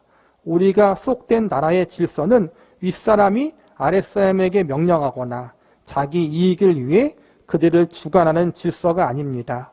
오히려 그들의 유익을 위해 자신이 섬기며 봉사하는 질서입니다. 자신이 속한 교회에서 이런 섬김의 훈련이 깊어질수록 하나님께서는 다른 사람을 더 많이 섬길 수 있는 기회를 주십니다. 이것이 바로 교회에서 크고자 하는 자는 낮아져야 한다는 말씀의 실체입니다. 예수님께서는 이러한 말씀의 실상을 제자들의 발을 씻기심으로 몸소 보여주셨고 그 모습을 본 제자들이 그러한 질서로 교회를 섬기도록 하셨습니다. 이런 말씀에 비춰본다면 우리가 교회 안에서의 직분을 성적인 차원에서의 승진이나 자랑거리로 생각하는 것이 우리 발을 씻기신 주님 앞에서 얼마나 부끄러운 일이었는지 모르겠습니다. 섬김을 위한 기회로 하나님께서는 우리에게 직분을 주셨고 우리가 함께 모여 하나님의 새로운 질서를 성과는 다르게 만들어 가도록 배려하신 곳이 바로 교회입니다. 이러한 새로운 질서 속에서만이 우리는 서로에게 유익이 되어 하나님께서 우리에게 목적하신 온전함으로 나아가게 됩니다. 교회는 어떠한 이익 단체나 집단이 아니고 회사나 가게가 아니라는 거예요. 하나님을 향한 지혜로 다른 이들을 사랑으로 품어주고 섬길 수 있는, 나만 맞다고 하는 것이 아니라 비록 나랑 맞지 않지만 어떻게 해서든지 함께 가려고 하는 그러한 마음, 그러한 지혜와 마음이 우리에게 필요하고, 그것이 바로 교회라는 거예요. 우리에겐 제일 중요한 목적이 있잖아요. 우리 교회의 목적, 하나님과 예수님을 예배하고 섬기는 것, 그것을 중심으로 우리는 뭉치고 하나가 되어야 한다는 거예요. 그 외의 것에 대해서는 우리가 부차적인 것으로 둬야 된다는 거예요. 그러니까 우리는 하나님을 예배하고 하나님을 섬기는 것을 부차적으로 하고 다른 것에 정신이 팔릴 때가 너무나 많이 있어요. 정치적인 사상에 대해서, 개인적인 성향에 대해서 너무 그런 것에 오히려 목매일 때가 많잖아요. 그건 아니라는 거예요. 하나님을 섬기고 예수님을 섬기고 예배하는 공동체로서 서로가 하나 되기 위해 힘써야 되고, 연약한 자가 있다면 서로 이끌어주고, 혹여나 낙심하고 넘어지고 어떠한 실수를 한 사람이 있다면 그것을 우리가 덮어줄 수 있는 그러한 교회가 되고 성도가 되어야 한다. 그리고 이것이 훈련이다. 하나님이 우리에게 훈련을 하도록 교회에 묶으신 거예요. 그래서 성숙에 대한 부분은 절대 혼자서 안 돼요. 교회 안 나가는 성도, 나는 하나님을 믿습니다, 예수님을 믿습니다라고 하는 사람들 중에서 그냥 혼자 예배를 드리든지 인터넷으로 그냥 동영상만 보는 사람들이 나는 예수님을 믿습니다고 하는 사람 중에 20, 30%가 그렇대요. 혼자 집에 있으면 뭐가 좋아요? 갈등이 안 생겨요. 갈등 생길 일이 없죠. 그렇죠? 혼자 예배 드리고 혼자 보니까. 그리고 자기가 좋아하는 설교만 보면 되는 거잖아요. 그렇죠? 자기가 좋아하는 주제만 보면 되고. 그런데 교회에 있으면 내가 듣기 싫은 설교도 들어야 돼요. 내가 듣고 싶은 본문이 있는데 그 본문이 아니라 다른 본문을 보고 있어. 내 마음이 안 들어. 집에 있으면 내 마음대로 보고 싶은 것, 마태복음 보고 싶으면 마태복음 찾아보면 되는 것이고, 그렇죠? 요한복음 보고 싶으면 요한복음 설교 찾아보면 되는데 교회는 그게 안 돼요. 그렇죠? 그러니까 자기 마음대로 뭐가 안 돼요. 다 마음에 안 들어. 그러니까 견디지 못하고 혼자 하는 거예요. 그러면 성숙이 안 된다는 거예요. 아는 건 많아지고 머리는 커지고 말은 잘하는데 이 훈련이 안 된다는 거예요. 교회에서 하나가 되는 훈련. 마음에 들지 않는 성도와 사람이 있지만 그 사람을 품어주고 섬겨주는 것이 안 된다는 거예요. 근데 그게 하나님이 원하시는 첫 번째 훈련인데 그게 안 된다는 거예요. 우리가 교회에서 신앙생활을 해야 하는 이유가 바로 그중 하나가 이거라는 거예요. 그리고 하나님이 우리를 이렇게 교회라는 공동체에 묶여 놓으신 이유 중 하나가 그거예요. 함께 신앙생활을 하라는 거예요. 그래야지 성숙할 수 있고 성화되어 줄 수 있기 때문에 서로 부딪히면서 양보하고 한 발 뒤로 물러나고 그리고 덮어주고 그런 연습과 훈련이 없으면 결코 신앙생활은 성숙할 수가 없어요. 하나님이 우리를 교회라는 공동체에 묶어놓으신 이유 중 하나가 바로 우리가 이런 훈련을 받게 하기 위해서다. 하나 되게 하기 위해서, 섬기게 하기 위해서, 그리고 나를 깎고 나를 다듬어 가기 위해서. 그러므로 나도 성숙해지고 교회에도 세워지는 거예요. 그 일을 우리에게 맡기셨고 그래서 교회에 우리를 불러 모으셨다. 이 사실을 우리가 알고 있으면 좋을 것 같아요. 31과 함께하는 교회. 고린도 교회 교인들은 신앙을 가지고 있으면 모든 것이 완전하고 부족함이 없으며 세상에서도 대접받고 세상 모든 일이 형통할 것이라고 생각했습니다. 그러나 사도 바울은 신자된 것이 이 세상에서 사람들의 눈에 완전한 것으로 보이지도 않으며 세상을 살아가는데 형통하지도 않고 오히려 비천한 자요, 구경거리요, 만물의 찍기 같은 대접을 받는다는 것을 거꾸로 증거합니다. 더 세밀하게 들어가서 고린도 교회 교인들이 잘못 생각하고 있는 것 가운데 대표적인 것이 이미와 아직 사이의 긴장 상태를 이해하지 못하고 있다는 것입니다. 우리는 지금 운명적으로 또 신분적으로 천국에 사는 자들입니다. 그리스도와 함께 하늘나라에 있는 자들입니다. 그러나 현실적으로 세상에 살고 있습니다. 우리는 영원한 나라를 기업으로 받을 자들이요 하나님의 영광스러운 상속자들입니다. 이 세상에 살 동안 우리의 영광과 우리가 약속받은 모든 가치가 이 세상 사람들에게 또 이 세상 가치의 시각으로 확인되지 않는 삶을 살아야만 합니다.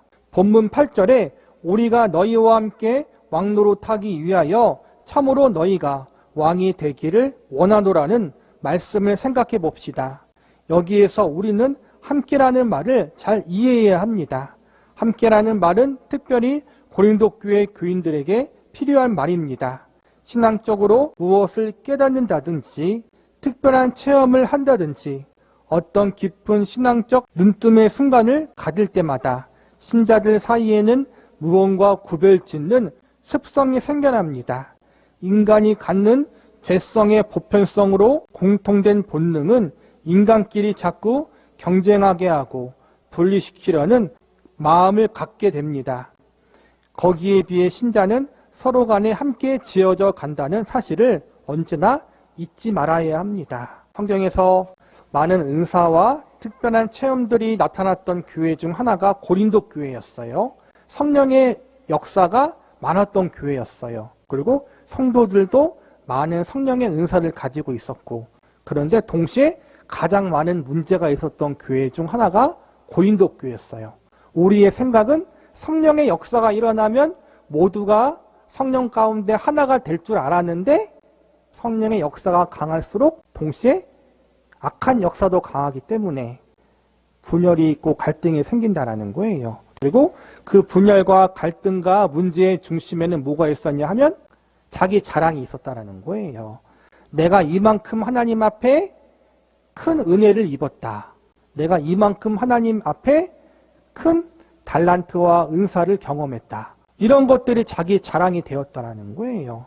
그러면서 이러한 체험과 경험을 가진 성도들이 그렇지 못한 성도들과 자기는 다른 사람이다라고 은근히 구별짓고 살았다는 거예요. 나와 믿지 않은 사람들이 다르다가 아니라 서로 같은 예수님을 믿는데 내가 더 많은 체험을 했기 때문에, 내가 더 많은 지식을 갖고 있었기 때문에 비록 같은 교회에 다니지만 너와 나는 다르다. 잘못된 선민의식을 갖고 있었다는 거예요. 그런데 교회는 너와 나는 다르다를 구별짓기 위한 공동체가 아니라는 거예요. 믿지 않는 세상과 우리는 구별되어야겠지만 교회 안에서는 서로가 믿음 안에서, 예수님 안에서, 성령 안에서 하나가 되기 위해서, 함께하기 위해서 힘쓰는 자들이 되어야 한다는 거예요. 우리는 이 사실을 절대로 잊지 말아야 된다는 거예요. 그럼에도 불구하고 우리는 갈등이 있고 연약함이 있고 넘어짐이 있어요. 우리는 이미 하나님의 백성과 자녀가 되었어요. 이미 예수님이 우리의 구원을 위해서 하나님의 백성으로서의 삶의 영광을 위한 모든 일을 다 이루셨어요. 그런데 아직 그것이 완성되진 않았다는 거예요. 완성되기 위해서는 예수님이 이 땅에 다시 재림하셔야 돼요. 우리가 천국 가야 돼요. 우리가 천국 가는 그날에 모든 게 완성될 것인데 아직 우리는 천국에 가지 않았기 때문에 우리의 신분은 하나님의 백성이고 천국의 백성이지만 지금 천국에 가기 전까지는 죄 많은 이 땅에서 살아야 하기 때문에 완벽할 수 없다는 거예요. 그래서 아까 말한 것처럼 성령이 그렇게 역사하는 가운데에서라도 갈등이 있을 수밖에 없다는 거예요. 아직 천국이 아니기 때문에 이 땅에서 천국을 경험하고 성령의 역사를 경험하지만 아직 천국이 완성되지 않았기 때문에 아직 우리 가운데 죄가 있기 때문에 우리가 갈등을 겪고 문제를 겪을 수밖에 없다. 이미와 아직 사이, 에베소서 2장 11절에서 18절 말씀은 모든 유대인과 이방 사람 사이에는 어떤 구별도 없다는 내용입니다. 너희가 예전에 원수였다. 너희는 이방인이었고 외인이었고 무할례당이었다. 그러나 십자가 안에서는 모두 똑같다. 너희 가운데에서는 유대인이라고 더 나을 것 없고 이방인이라고 더 못한 것도 없다. 이제는 너희가 하나다. 율법이 기준이었을 때는 한쪽은 선인이요 한쪽은 버려진 이방인이었다고 느꼈을 테지만 십자가 아래서는 그러한 구별이 있을 수 없다. 이렇게 말씀하시는 것입니다. 원수된 것을 없애고 한 몸을 이루어 그 둘을 하나로 하나님과 화목되게 하라는 것이 십자가의 뜻입니다. 그런데 우리는 예수님을 믿어도 모든 예수 믿는 자가 동등하다고 생각하지 않습니다. 신자끼리도 좀 잘난 신자가 있고 좀 못난 신자가 있다고 생각하지 않습니까? 그래서 심지어는 자기 잘난 신자가 못되어도 이렇게 말합니다. 나는 물론 장로님 같지 않고 권사님 같지도 않다. 그러나 나는 최소한 저렇게는 안 한다. 이것은 누구나 가질 수 있는 생각입니다. 이것은 우리가 갖고 있는 죄인된 본성 중에서도 가장 보편적인 생각입니다. 신자가 된 후에도 잘 떨쳐버리지 못하는 인간의 본능입니다. 바로 죄의 습성인 것입니다. 이것을 버릴 수 있어야 합니다. 십자가 안에서 어떤 사람에게는 십자가가 더욱 당연하고 어떤 사람에게는 덜 당연한 그런 구별이 없습니다. 우리 모두에게 십자가가 필요했다는 것은 우리 모두 죄인이었다는 이야기입니다. 믿지 않는 사람들과 믿는 사람 사이에는 구별이 있을 수 있고 차이가 있을 수 있어요. 그런데 믿는 자 안에서는 서로 차별이 있어서는 안 된다라는 거예요. 특별히 비교의식, 정죄의식이 있어서는 안 된다라는 거예요. 너는 나보다 못났다. 나는 그래도 너보다 낫다. 이런 비교의식, 우월의식을 가지면 안 된다라는 거예요. 거룩한 경쟁은 좋아요. 그런데 너무 비교의식에 빠지면 우리가 너무 낙심하거나 혹은 반대로 너무 교만해질 수 있어요. 우리는 비교의식에 빠지지 말아야 돼요. 우리의 자랑은 예수님의 십자가밖에 없다는 것처럼 유명한 목사님이나 우리나 다 하나님 앞에 죄인이고 동시에 그럼에도 불구하고 예수님의 강건하신 사랑을 받는 백성과 자녀라는 사실에 우리가 감사함을 갖고 살아야 된다. 비교의식에 빠지면 안 된다. 이 사실을 늘 기억해야 돼요. 지어가는 중입니다. 에베소서 2장 19절에서 22절에서는 이 사실이 더욱 자세히 설명됩니다. 교회란 구약식으로 이스라엘이라는 호칭과 같은 것입니다. 교회란 조직체나 어떤 체제 이전에 예수를 믿는 모든 사람들을 총칭하는 일반 명칭입니다. 그 교회 안에서는 유대인과 이방인의 차별이 없이 예수를 믿는다는 조건 하나로 모두가 동일해집니다. 하나님이 왜 우리를 교회로 부르셨습니까? 교회라는 것이 왜 필요합니까? 예수 그리스도를 머리로 해서 우리를 한 몸으로 불러 함께 지어져 가게 하기 위해 교회로 부르신 것입니다. 그래서 교회는 조직을 가질 필요를 느끼게 됩니다.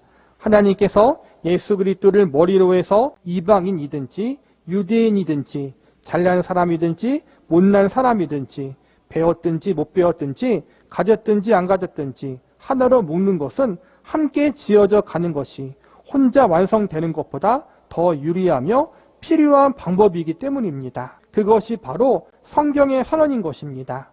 그러므로 예수님께서 친히 모퉁이 돌이 되시어 그 안에서 건물마다 서로 연결하여 주님 안에서 성전이 되어 가도록 하셨습니다. 우리는 성령 안에서 하나님이 거하실 처소가 되기 위해서 예수님 안에서 함께 지어져 가도록 되어 있는 존재입니다. 우리가 교회라는 신앙의 공동체에 묶여 있는 것은 예수님 때문에 그런 거예요. 예수님이 머리고 우리가 지체이기 때문에 머리가 하나예요. 나머지는 다 그 예수님을 중심으로 묶여 있고 연결되어 있는 지체가 되는 거예요. 그리고 예수님께 묶여 있으므로 서로 연결되어 있으므로 함께 하나님의 성전으로 지어져 가는 거란 말이에요. 혼자 완성되는 것이 아니라 함께 지어져 가는 것이 하나님 보시기에 더 아름답고 합당한 성경의 방법이라는 거예요. 개인적인 신앙에 대해서 교회를 다니지 않고 혼자 집에서 온라인으로 예배를 드리는 사람이 더 간절할 수 있어요. 하나님을 믿는 믿음에 대해서, 사랑에 대해서. 그러나 그들은 성숙할 수는 없어요. 왜냐하면 성숙은 교회라는 공동체에 함께 묶여서 함께 지어져 가는 거예요. 혼자 만들어지는 게 아니라는 거예요. 이게 하나님의 방법이라는 거예요. 저와 여러분이 섬김의 교회라는 이름 안에 묶여서 함께 지어져 가고 함께 만들어져 가고 있는 중이다. 아직 완성되지 않았다. 그래서 부족한 게 당연하다. 이것을 우리가 기억하자는 거예요. 훌륭한 사람이란 어떤 사람입니까? 자기 스스로가 썩어지는 일, 그 일을 얼만큼 감당하느냐가 그 사람의 실력입니다. 그러나 누구도 자기가 지원해서 힘든 일을 맡은 사람은 없습니다. 일이 주어져서 할 수 없이 맡게 되어 맡으면서 훌륭해지는 것입니다. 그런 면에서 저도 요새 많이 훌륭해졌다는 말을 듣습니다. 여러 가지 이유 중에 하나는 교인들 때문일 것입니다. 속썩이는 교인들이 있으니까 훌륭해지는 것입니다. 좋은 교회는 교회 안에 말썽이 없는 교회가 아닙니다. 교회는 사람이 모인 곳으로 당연히 말썽이 있습니다. 그것을 어떻게 견뎌내느냐 하는 것이 바로 그 교회가 건강하냐 건강하지 않느냐를 판가름하는 일입니다. 이 일이 없어서는 안 됩니다. 있어야 합니다. 그러므로 지금 우리가 생각하는 것, 즉 언제나 자신이 완전하고 괜찮은 사람이라는 증명을 가지고 자기는 다른 사람과 다르다는 생각을 가지는 것은 성경이 말하는 신자상과 얼마나 다른지 모릅니다. 사도 바울이 고린도 교회 교인들을 꾸짖는 것은 심지어 너희들에게 복음을 전해주고 하나님의 종으로서 성실히 일하여 만물의 찢기같이 되어 모든 세상 사람들에게 구경거리가 되도록 애쓴 나마저도 묵사발을 만들고 우리 없이 왕노릇하는구나 하는 이야기입니다. 폐부를 찌르는 이 말의 요점은 사도 바울까지 제쳐놓고 자신들을 자랑하려는 고린도 교회 교인들의 욕심입니다. 사도 바울로 말미암아 예수를 알게 되었고 구원을 얻었음에도 불구하고 그마저도 짓밟아서 자기를 증명하고 싶어하는 마음, 이것은 함께가 없는 마음입니다. 신앙생활을 할 때 여러분이 아무 개가 없으면 하는 마음을 갖는다는 것은 잘못된 것입니다. 우리 교회에 누가 없었으면 우리 교회가 더 훌륭할 텐데 하는 것은 자기가 키우는 자식 중에 저놈만 없었어도 내가 속이 덜 썩었을 텐데 하는 것과 같습니다. 이것처럼 무식한 생각이 없습니다. 신자는 하나님께서 더도 덜도 아닌 바로 그분이 필요해서 불러 모으신 사람입니다. 신자는 함께 지어져 가게 되어 있습니다. 그리고 그 사람 덕분에 내가 괜찮아지고 있습니다. 그리고 내 덕분에 그 사람도 유익을 본다는 점을 잊지 마십시오. 그 사람이 없었으면 내가 훨씬 못한 사람이 될 뻔했다는 생각을 가져야 합니다. 이것이 우리가 신자로부터 가져야 하는 아주 중요한 생각입니다. 이것이 어디서부터 시작됩니까? 주님의 십자가부터입니다. 그리고 이런 생각을 가지는 것이 곧 십자가 자체가 품고 있는 메시지이기도 합니다. 교회에서 신앙생활을 하다 보면 공동체로 모이다 보면 마음에 들지 않는 사람이 있고 꼭 말썽을 부리는 사람이 있어요. 그런데 그것이 당연하다라는 거예요. 예수님의 은혜로 말미암아 이미 천국의 백성이 되었지만 아직 이 땅에 살고 있기 때문에 죄를 용서받았지만 아직 죄를 갖고 있기 때문에 불완전할 수밖에 없고 죄의 본성을 가지고 있기 때문에 말썽을 피울 수밖에 없고 실수할 수 있고 잘못할 수 있다는 거예요. 그런데 중요한 것은 그러한 것을 서로가 품으며 나아가면서 서로 부딪히면서 성숙하게 된다는 거예요. 우리가 가족이라는 울타리에 있다 보면 알게 되잖아요. 서로 피로 엮여있는 가족인데도 불구하고 얼마나 서로 달라요? 얼마나 서로 갈등이 많아요. 그런데 그렇게 서로가 갈등 가운데 다듬어지면서 서로를 이해하게 되고 서로를 품을 수 있게 되는 것이 건강한 가정인 것처럼 교회도 그렇게 되어야 한다는 거예요. 우리는 그러므로 지금 만들어지고 있는 사람들, 완성을 향해 나아가는 사람들이에요. 쉽게 말해서 공사 중인 사람이라는 거예요. 저와 여러분은 공사 중이에요. 아직 완성되지 않았어요. 그래서 문제가 있는 거다. 그러나 이것은 당연한 것이다. 이 생각을 하라는 거예요. 잘라버리지 말고 치료하라. 에베소서 2장 5절에서 살펴보면 구원을 이렇게 말씀하고 있습니다.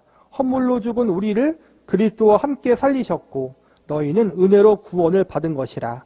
또 함께 일으키사 그리스도 예수 안에서 함께 하늘에 앉히시니 이는 그리스도 예수 안에서 우리에게 자비하심으로써 그 은혜의 지극히 풍성함을 오는 여러 세대에 나타내려 하심이라.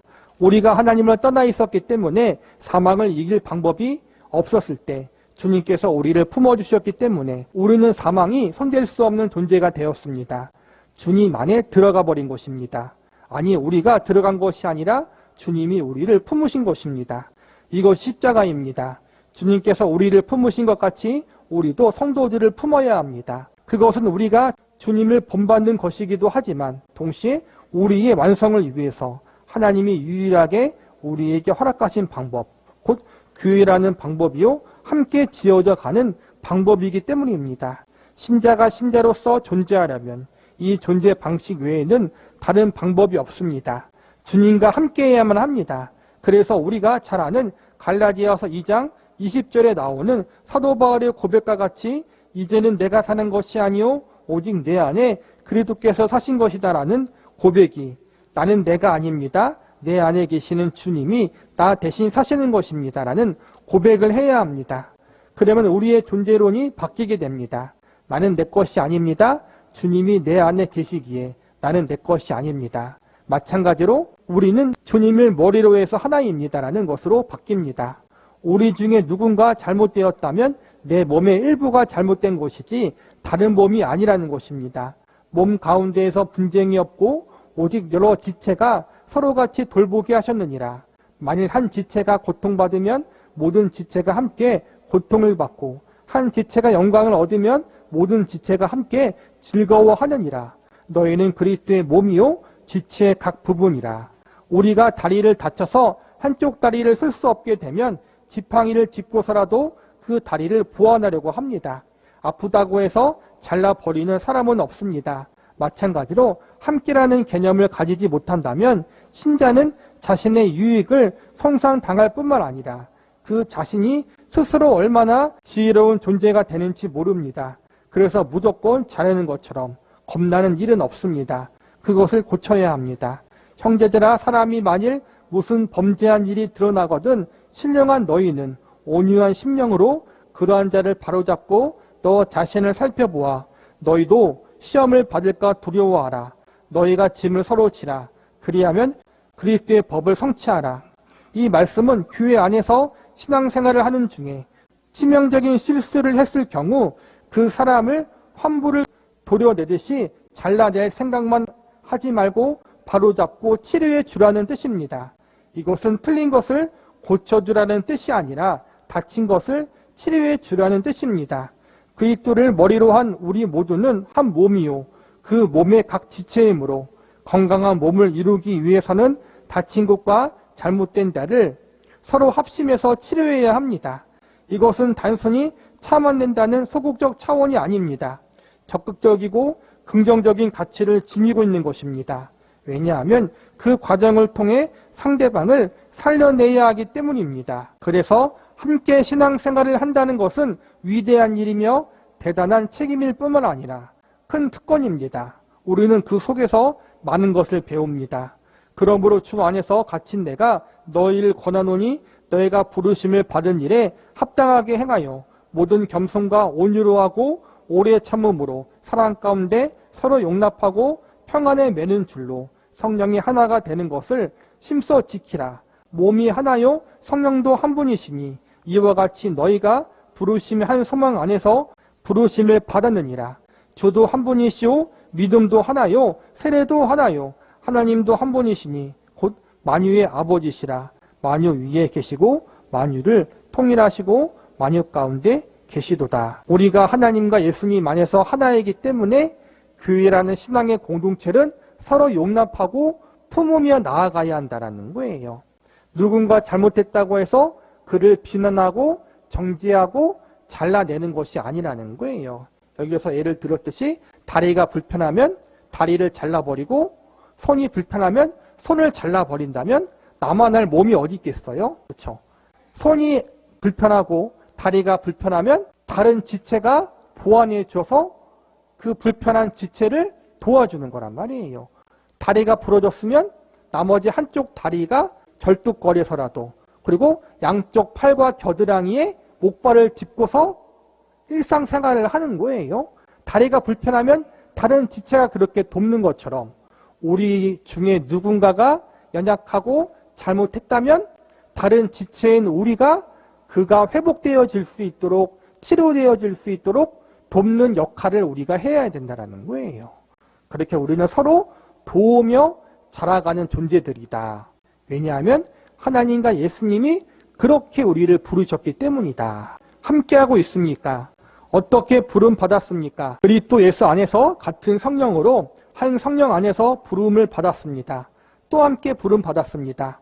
한 몸으로 부름 받았습니다. 그래서 우리의 신앙은 옳으냐 그르냐를 따질 때 이 함께에 대한 만족도, 즉 신앙생활을 함께하기 위한 용납과 용서와 인내와 기도가 얼마나 있는가를 물어야 하는 것입니다. 이것이 자기 신앙을 확인하는 가장 좋은 기준입니다.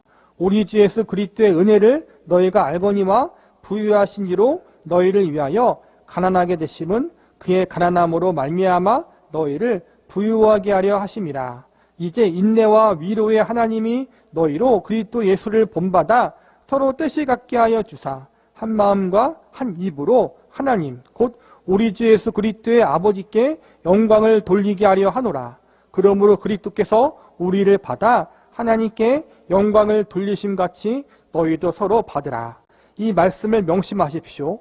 부유한 자로서 부족할 것이 없는 분이 이 땅에 오신 것은 우리와 함께 기쁨과 행복과 생명과 영혼을 함께하기 위해서입니다. 우리를 부유케 하시려고 가난하게 되셨습니다. 우리를 받으신 것입니다. 그러나 우리가 읽었던 본문의 지적은 무엇입니까? 너희가 우리 없이 왕노릇한다는 것입니다. 그러나 나는 너희가 정말 함께 왕노릇하기 위해 우리가 정말 왕이 되기를 원한다는 것입니다.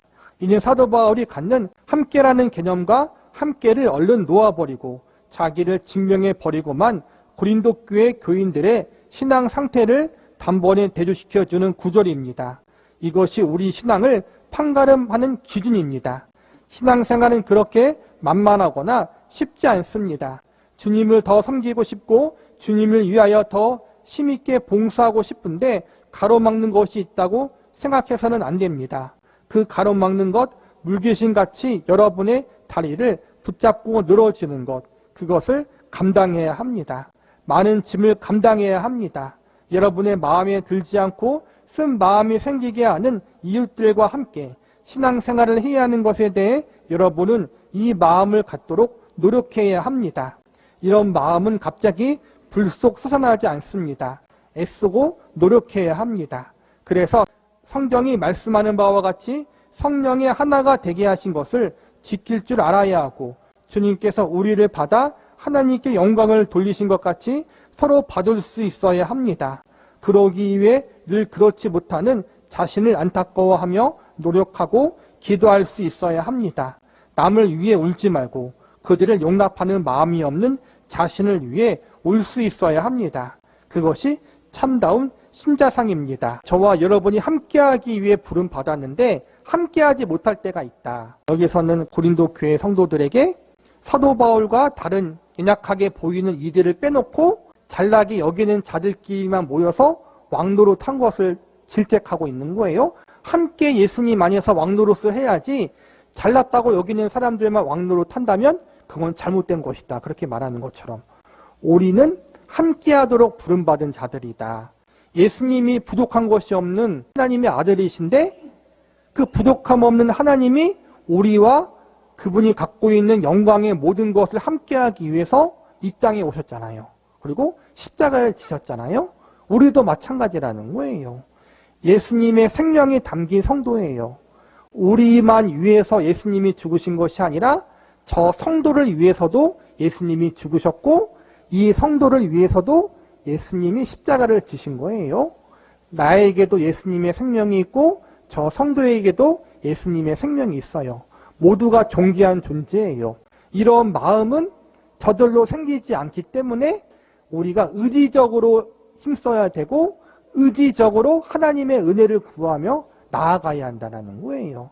이렇게 함께 나아가기 위해서 힘쓰고 애쓰고 하나님을 의지하며 나아갈 때 나도 모르는 사이에 내가 더 성숙한 믿음의 자리에 서 있게 된다. 서로 함께하기 위해서, 서로 함께 지어져 가기 위해서 기도하고 힘쓰고 애쓸 수 있는 저와 여러분이 되기를 바랍니다. 제32과 교회의 싸움.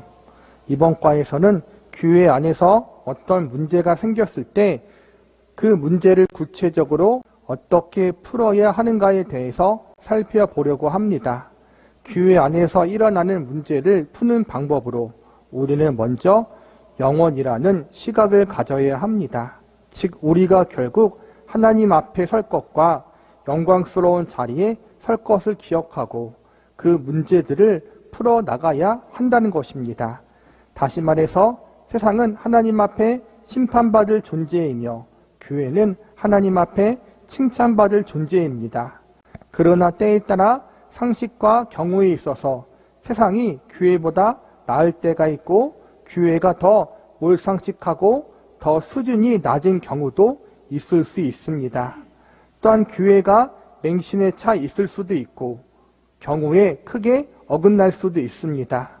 그러나 결국 교회는 영광의 완성으로 갈 곳이고 세상은 심판으로 끝날 곳입니다. 그러면 교회는 어떤 시각을 가지고 세상 앞에 서야 합니까? 세상보다 나은 입장, 세상 앞에 모범을 보이는 입장에 서야 합니다. 세상이 아무리 잘나고 아무리 옳아도 결국은 하나님 앞에 심판의 길을 벗어날 수 없고 반면 우리는 영광과 완성과 칭찬으로 갈 존재라는 것을 알아야 된다는 것입니다. 우리는 이 점을 염두에 두고 우리의 책임에 대해 세상을 보는 시각에 대해 새로운 인식을 가져야 됩니다. 혹 어떤 부분에서 세상 사람들의 상식이나 포용력에 미치지 못하는 것이 있다 할지라도 세상 사람들의 포용력은 술 한잔 먹고 풀어버리는 것일 뿐 십자가의 용서는 아님을 알아야 합니다. 그래서 우리는 가끔 교회에서 일어나는 일을 놓고 교회가 더 째째하고 편협하다고 말하는 것은 옳지 않습니다. 어떤 문제라도 교회에서는 세상의 방법을 도입해서 문제를 풀 수는 없습니다. 고린도 교회 안에서 여러 가지 일들이 있었는데 그 중에서 믿는 사람들끼리 서로 갈등이 일어나고 교회 안에서 서로 싸움이 일어났는데 법적인 문제로까지 발전된 거예요. 교회 안에서 성도들끼리 서로 양보하고 서로 좀 손해를 보면서 합의를 보면 되는데 합의가 안 되니까 믿지 않는 세상 법정에 가서 서로를 고소했던 거예요. 이 부분을 사도 바울이 질책하면서 너희가 믿는 사람인데 나중에 마지막 날 하나님 앞에서 영광스러운 존재로 천사들과 세상을 심판할 자리에 하나님과 함께 앉아있을 자들인데 어떻게 그 영광스러운 교회와 성도들이 심판받을 세상 법정에 나아가서 서로 정죄하느냐. 그렇게 하지 말아라. 그렇게 말하는 거예요. 솔직히 그래요. 믿지 않는 세상의 공동체가 믿는 교회보다 더 나을 때가 분명히 있고 서로가 끈끈하게 하나가 될 때가 분명히 있어요. 반대로 교회가 더 갈등하고 분열하고 문제를 많이 일으키는 경우들도 있어요. 이러한 부분들은 분명히 교회와 성도가 반성해야 할 부분이고 고쳐야 할 부분이고 회복해야 할 부분이에요. 우리가 잘못한 부분은 인정하되 그렇다고 해서 세상이 교회를 대체할 수는 없어요. 세상에 그 어떠한 단체나 조직이 교회라는 신앙의 공동체를 대신할 수는 없다는 거예요. 부족한 걸 반성하고 하나님 앞에 온전치 못한 부분을 회개하면서 우리가 하나님 앞에 조금씩 완성을 향하여 나아가는 교회가 되어야 해요. 그리고 교회는 다른 원리로 운영되는 곳이기 때문에 누군가가 위에서 군림하기보다는 서로 섬기고 때로는 내가 손해를 보더라도 그것을 감수하면서 나아가는 것이 신앙의 공동체고 그것이 하나님이 성도들에게 원하는 것이라는 거예요.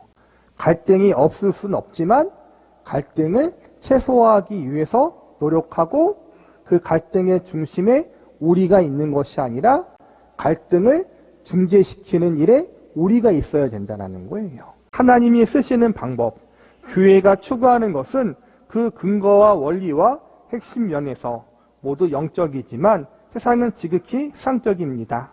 우리가 아무리 실패하고 아무리 잘못되어 있더라도 혹은 어떤 부분에 미약하고 심지어 그 부분이 없다 할지라도 그것을 세상의 것으로 대체할 수 없는 것이 교회입니다.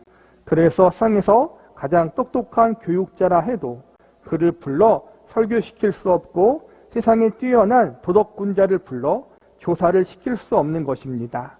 그렇기에 세상에서 아무리 박식한 학자라 할지라도 성경을 강의할 수 없고 영적인 문제를 대연할 수 없으며 아무리 세상에서 도덕군자라 할지라도 하나님께서 부른 어린 자녀들 앞에 영적인 모델로 설 수는 없는 것입니다. 그런 의미에서 교회는 교회에 있는 문제를 세상 사람들에게 갖고 나갈 수 없고 세상의 어떠한 방법을 통해서 교회의 미약하고 부족한 부분을 채울 수도 없는 것입니다. 그것은 저들이 추구해 가는 것과 우리들이 추구해 가는 것이 전혀 다른 것이기 때문에 더더욱 그렇습니다. 교회는 그 목표와 가치가 영적이고 영원한 것입니다. 그래서 1절에서 너희 중에 누가 다른 이와 더불어 다툼이 있는데 구태여 불의한 자들 앞에서 고발하고 4절에서 그런즉 너희가 세상에 사건이 있을 때 교회에서 경히 여김을 받는 자들을 세우느냐라고 말씀합니다. 이 말씀은 결국 교회 안에서 문제가 있을 때 왜 그 문제를 영원이라는 시각에서 풀지 않고 자기 자신을 증명하기 위해서 풀려고 하느냐는 것입니다. 이것이 문제의 핵심입니다.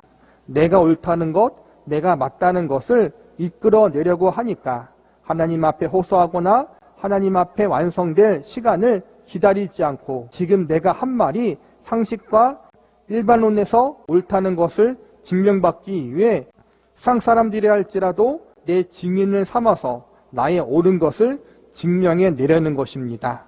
바로 이런 생각 때문에 교회 안에서 싸움이 생기는 것입니다. 세상 사람들을 증인 삼아 세상 사람들에게 인정받을 수 있는 일은 교회 안에 없습니다. 교회 안에서 일어난 모든 일은 결국 하나님 앞에서 인정받아야 하고 하나님께 만족할 만한 자리에까지 가야 하는 일입니다. 지금 인정받을 만큼 되어 있지 못하면 인정받을 때까지 합심해서 노력하여 그 자리까지 가야 합니다. 그리고 지금 제대로 하고 있는데 인정받지 못하고 있다면 하나님께서 반드시 인정해 주신다는 것을 알고 참아야 하는 것입니다. 그것을 참지 못하고 세상 사람들에게 인정받으러 나갈 수는 없습니다. 그런데도 왜 나갑니까? 인정받고 싶어서입니다. 이것이 결국 사도 바울이 지적하는 싸움에 관한 핵심되는 부분입니다. 교회 안에서 싸우는 것이 결국 너희의 신앙과 너희의 대의 명분과 너희의 모든 욕심을 하나님 앞에서가 아니라 세상 사람들 앞에서 인정받으려는 것이라면 그것은 교회의 책임을 벗어난 일을 하고 있는 것이다. 그것은 교회가 아니다. 이런 꾸중이 되는 것입니다. 교회에서의 싸움을 상으로 끌어나가는 이유는 하나님께 물어서는 인정받지 못하는 것을 알기 때문입니다. 하나님은 내가 옳다. 그러나 내가 옳은 것으로 상대방을 심판하지 말고 상대방이 틀렸다는 것을 증명하지 말고 입 다물고 참아라. 그 사람이 자기의 잘못을 깨우치고 돌이켜서 나 보기에 만족할 만한 자리에 오기까지 너는 참고 져주고 오해당하며 그 사람을 위해 기도해라. 그래서 함께 이 자리에 와라 하시는 것입니다. 그러나 우리는 하나님께 물으면 결론이 뻔하기 때문에 그것을 상으로 끌고 나갑니다. 사도 바울이 지금 꼬중하는 것은 모두 이 부분입니다.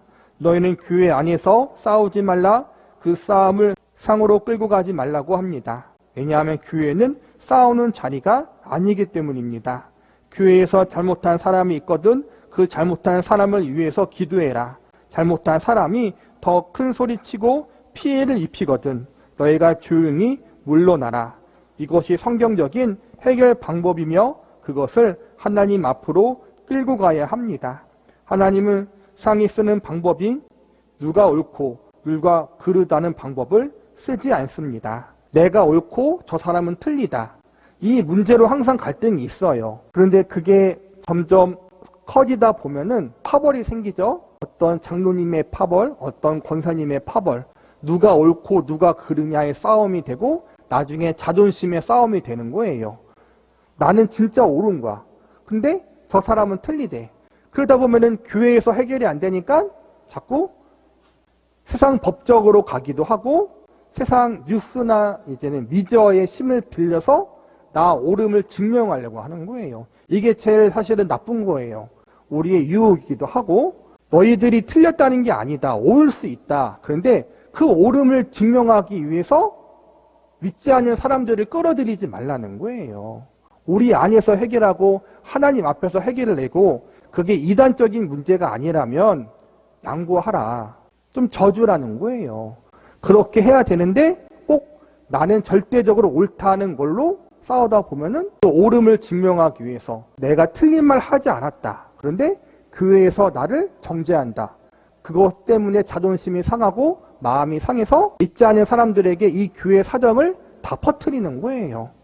그러면 얼마나 교회가 욕을 많이 먹겠어요. 그렇죠? 우리가 믿는 사람으로서 믿음 안에서 해결하고 해결이 안 된다면 덮는 것도 필요해요. 우리가 가족끼리도 사실은 솔직히 말하면 성격이 안 맞잖아요. 자식도 부모와 맞지 않는 게 많아요. 그런데 자식이기 때문에 혹은 부모이기 때문에 이해가 안 되고 납득이 안 돼요. 내가 맞지만 덮고 넘어가는 게 분명히 많이 있잖아요. 살면서.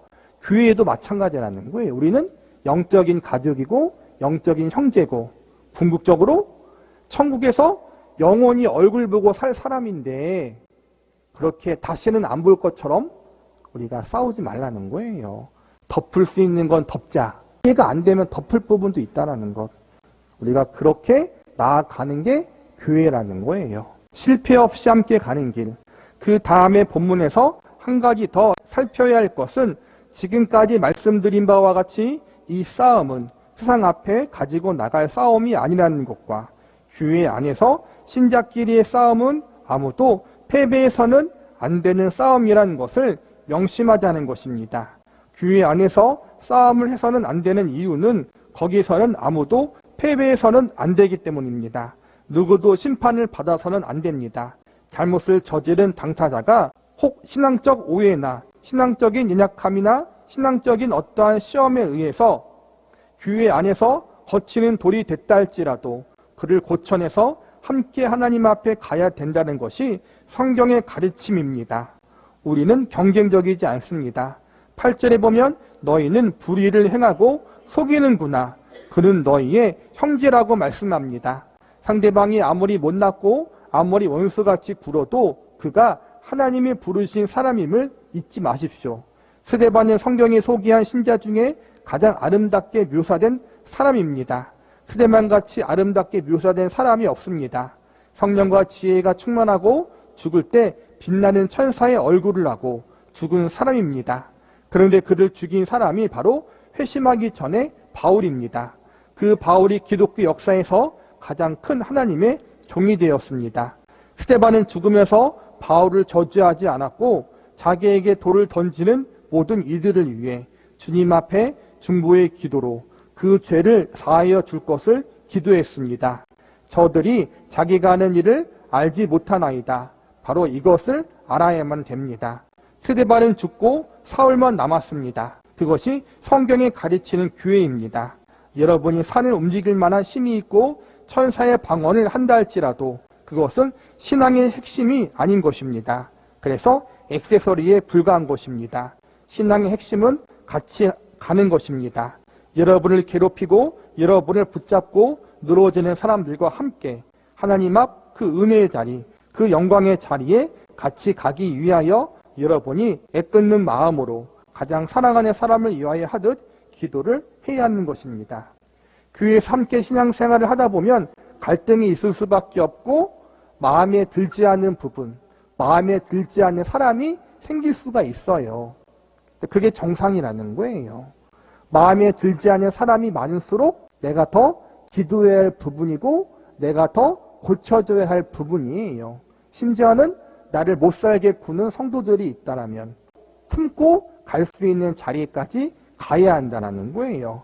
그래서 혼자 신앙생활하면 절대로 성숙할 수가 없다. 함께 교회에서 신앙생활하면서 함께 부딪히면서 함께 성숙해져 나가는 거란 말이에요. 우리는 서로 섬기고 이해해주고 덮어주고 품어주고 나 혼자가 아니라 함께 완성을 향해 나아가는 그러한 성도들이 되어야 한다. 이것이 교회 안에 나타나야 된다는 것입니다. 이 마음이 있다면 결탄코 싸움은 있을 수 없습니다. 싸움이 있을 수 없다는 것은 교회 안에 실패가 없다든가 완악한 자나 나쁜 사람이 없다는 것이 아닙니다. 문제거리가 없다는 것이 아닙니다. 문제거리를 일으키는 사람은 언제나 있습니다. 몰상식한 신자가 있을 수 있고 신앙을 오해한 사람이 있을 수 있고 신자의 초보 단계에서 큰 소리치는 사람이 있을 수 있습니다. 하나는 알고 둘은 모르는 사람이 있을 수 있습니다. 그러나 싸움은 언제나 부딪혀서 일어납니다. 손바닥 하나로는 소리가 나지 않습니다. 함께 부딪혀야 싸움이 일어납니다. 싸움의 원인은 너가 틀리고 내가 옳다는 생각 때문입니다. 그러나 내가 옳다는 생각이 틀린 것입니다. 정작 신앙의 높은 것이 무엇입니까? 상대방을 위하여 기도하는 것입니다. 지는 것입니다. 본문 7절에서 너희가 피차 고발함으로 너희 가운데 이미 뚜렷한 허물이 있나니 차라리 불의를 당하는 것이 낫지 아니하며 차라리 속는 것이 낫지 아니하냐라고 합니다. 불의를 당하고 속는다는 것은 그의 실패, 그의 무식, 그의 낮은 수준이 회복되고 나아질 때까지 기다려주는 것입니다. 지금 그와 싸워 그의 유치함을 증명하고 그의 틀린 것을 심판하여 그를 잘라내지 마십시오. 스데반처럼 자기를 핍박하는 사도 바울을 용서하고 승구했죠. 스데반은 죽었지만 사도 바울은 가장 위대한 사도가 되었던 것처럼 그게 우리의 모습이 되어야 한다는 거예요. 나의 옳음을 증명하는 것이 아니라 내가 분명히 옳다는 것은 하나님이 아시면 돼요. 그런데 다른 사람들이 몰라줘요. 기도하면서 기다리고 인내하라는 거예요. 상식이 없는 사람일수록 믿음이 연약한 사람일수록 교회 안에서 목소리가 클 수 있고 막무가내일 수 있어요. 그런 성도들이 있다면 우리가 품고 섬겨주며 그들이 성숙의 자리에 가기까지 먼 훗날 자기의 그러한 모습을 정말 부끄럽게 여겨 회개할 수 있는 자리에 가기까지 기다려주고 기도해주며 나아갈 수 있는 우리들이 되어야 한다는 거예요. 그 일을 믿음의 선배들이 감당할 수 있는 부분이라는 거예요. 오직 용납하고 기도함으로 교회는 결국 어떤 몰상식한 사람, 신앙에 대한 오해로 인해 딴 이야기를 하는 사람, 하나밖에 모르는 고지식한 사람에 의해 문제가 생기는 것이 아니라는 것입니다. 그런 일은 언제나 있습니다. 그것을 받아내는 깊은 신앙을 가진 자가 정말 있느냐가 문제될 뿐입니다. 교회란 결국 그렇게 받아내는 사람들이 많아야 하는 곳입니다. 기도를 많이 하는 사람이 필요합니다. 기도를 많이 한다는 것은 그만큼 주님을 만나서 바로 이런 싸움에서 이길 수 있는 자리에까지 가는 것을 말합니다. 무조건 오래 기도한다고 최고가 아닙니다. 기도한다는 것, 성경을 많이 본다는 것이 무엇입니까? 산에 올라가 혼자 울며 통회하며 모든 이유가 이리로 가기 위한 것이 아닙니까? 우리가 남보다 나은 것이 뭐가 있습니까? 오른편 뺨을 맞고도 왼편 뺨을 돌려대는 것, 그런 십자가를 지는 마음이 어디 있습니까? 겉옷을 달라고 하면 속옷을 내놓는 그 마음이 어디 있습니까? 그래, 너 이것 가지고 내가 가는 길 같이 가자. 이런 마음이 어디 있습니까? 원수가 줄이거든 먹이고 목마르거든 마시우게 하는 것이 어디 있습니까? 한국교회는 이것이 약합니다. 헌금하고 교회를 세우고 선교사를 파송합니다. 그러나 자기 부인이 없습니다. 이 용서와 이 애타함이 없습니다. 자기 부인과 자기 죽음이 없습니다. 함께 가는 싸움이 없다는 것입니다. 그 쓰임받기 위하여 내가 내 욕심과 나에 대한 직면을 모두 포기하고 오직 눈물의 기도만 하는 그런 사람들이 없습니다. 이것을 해야 합니다. 이것이 한국교회에 너무나 필요한 문제들이라고 생각합니다. 교회 안에 안타깝게 하고 누가 속상하게 하고 누가 틀리다는 것을 들으셨습니까? 말없이 기도하십시오. 기도하시고 또 기도하십시오. 그것보다 더 큰 사명이 있습니까? 나서서 돈을 모아 어디에 가고 무엇을 하는 그런 일은 한국교회가 너무 잘합니다. 그러나 소매 걷어붙이고 일만 하는 것이 아니라 싸움들도 잘합니다. 장례식장에 가면 발인 예배를 마치고 운구를 합니다. 장의차에까지 운구를 하는 동안 참 먹적습니다. 그래서 목사님, 그 시간 찬송합시다. 성가대가 와서 성가를 부르게 합시다. 이렇게 요청이 있었습니다. 저는 찬송하지 않아 허락을 안 했습니다. 그 시간은 무엇으로도 떼일 수 없는 멋쩍은 시간입니다. 멋쩍을 때에는 멋쩍게 서 있는 게 최고입니다.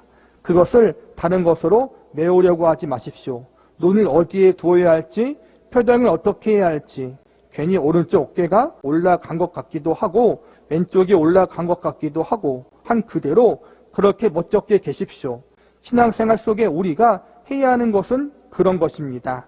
자기가 아무 말 할 자격이 없는 때가 있습니다. 그때는 완전히 지나가는 사람처럼 계십시오. 자기는 언제나 발언해야 되며 언제나 한번 나서야 한다고 생각하는 것이 싸움의 원인입니다. 누가 실수했습니까? 누가 이빠른 소리를 했습니까? 그럴 때는 그냥 에이그 찌릿하는 표정을 짓지 마시고 경청하십시오. 그 사람을 민망하게 하지 마십시오. 생각해 보는 것입니다. 집에 가서 열심히 기도하는 것입니다. 주여, 저도 옛날에 그랬습니다. 주의 뜻을 모를 때 저도 그랬습니다. 저것은 다른 방법으로 고칠 수 없습니다. 주님께서 은혜를 베푸셔야 되고 주님께서 저를 이 자리에 오게 하신 것 같이 그도 넘어오게 해 주시옵소서.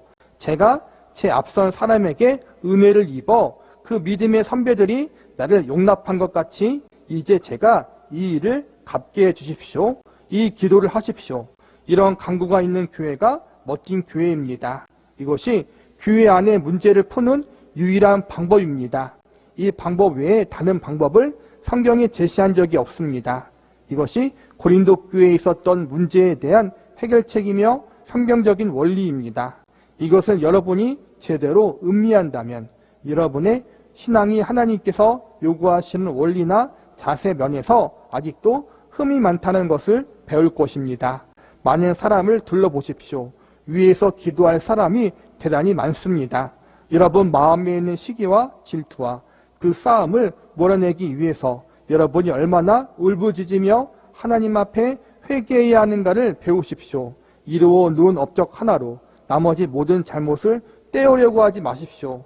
우리는 잘한 것이 없습니다. 아직도 남아있는 용서할 수 없는 마음, 어떻게 해서든 손가락질하고 싶은 마음, 그것을 없애기 위하여 우리가 얼마나 많은 무릎을 꿇어야 하는가를 직시하여 주님이 요구하시는 자리에 다른 사람을 부르기 이전에 여러분이 먼저 서시고 고쳐지고 칭찬받으시기를 권합니다. 서로 용납하기 위해서, 품어주기 위해서 기도할 수 있는 사람이 되어야 한다는 거예요. 저 사람이 변화돼서 믿음으로 성숙하기까지 또 우리가 많이 기다려주고 참아줄 수 있는 사람이 되어야 한다는 거예요. 처음부터 성숙한 사람이 어디 있겠어요? 저와 여러분도 새신자고 초신자일 때가 있었고 불신자였을 때가 있었잖아요. 그렇죠? 그때 생각하면은 여러분들도 만만치 않게 막 살았잖아요. 초신자였을 때 얼마나 아나무인이었어요.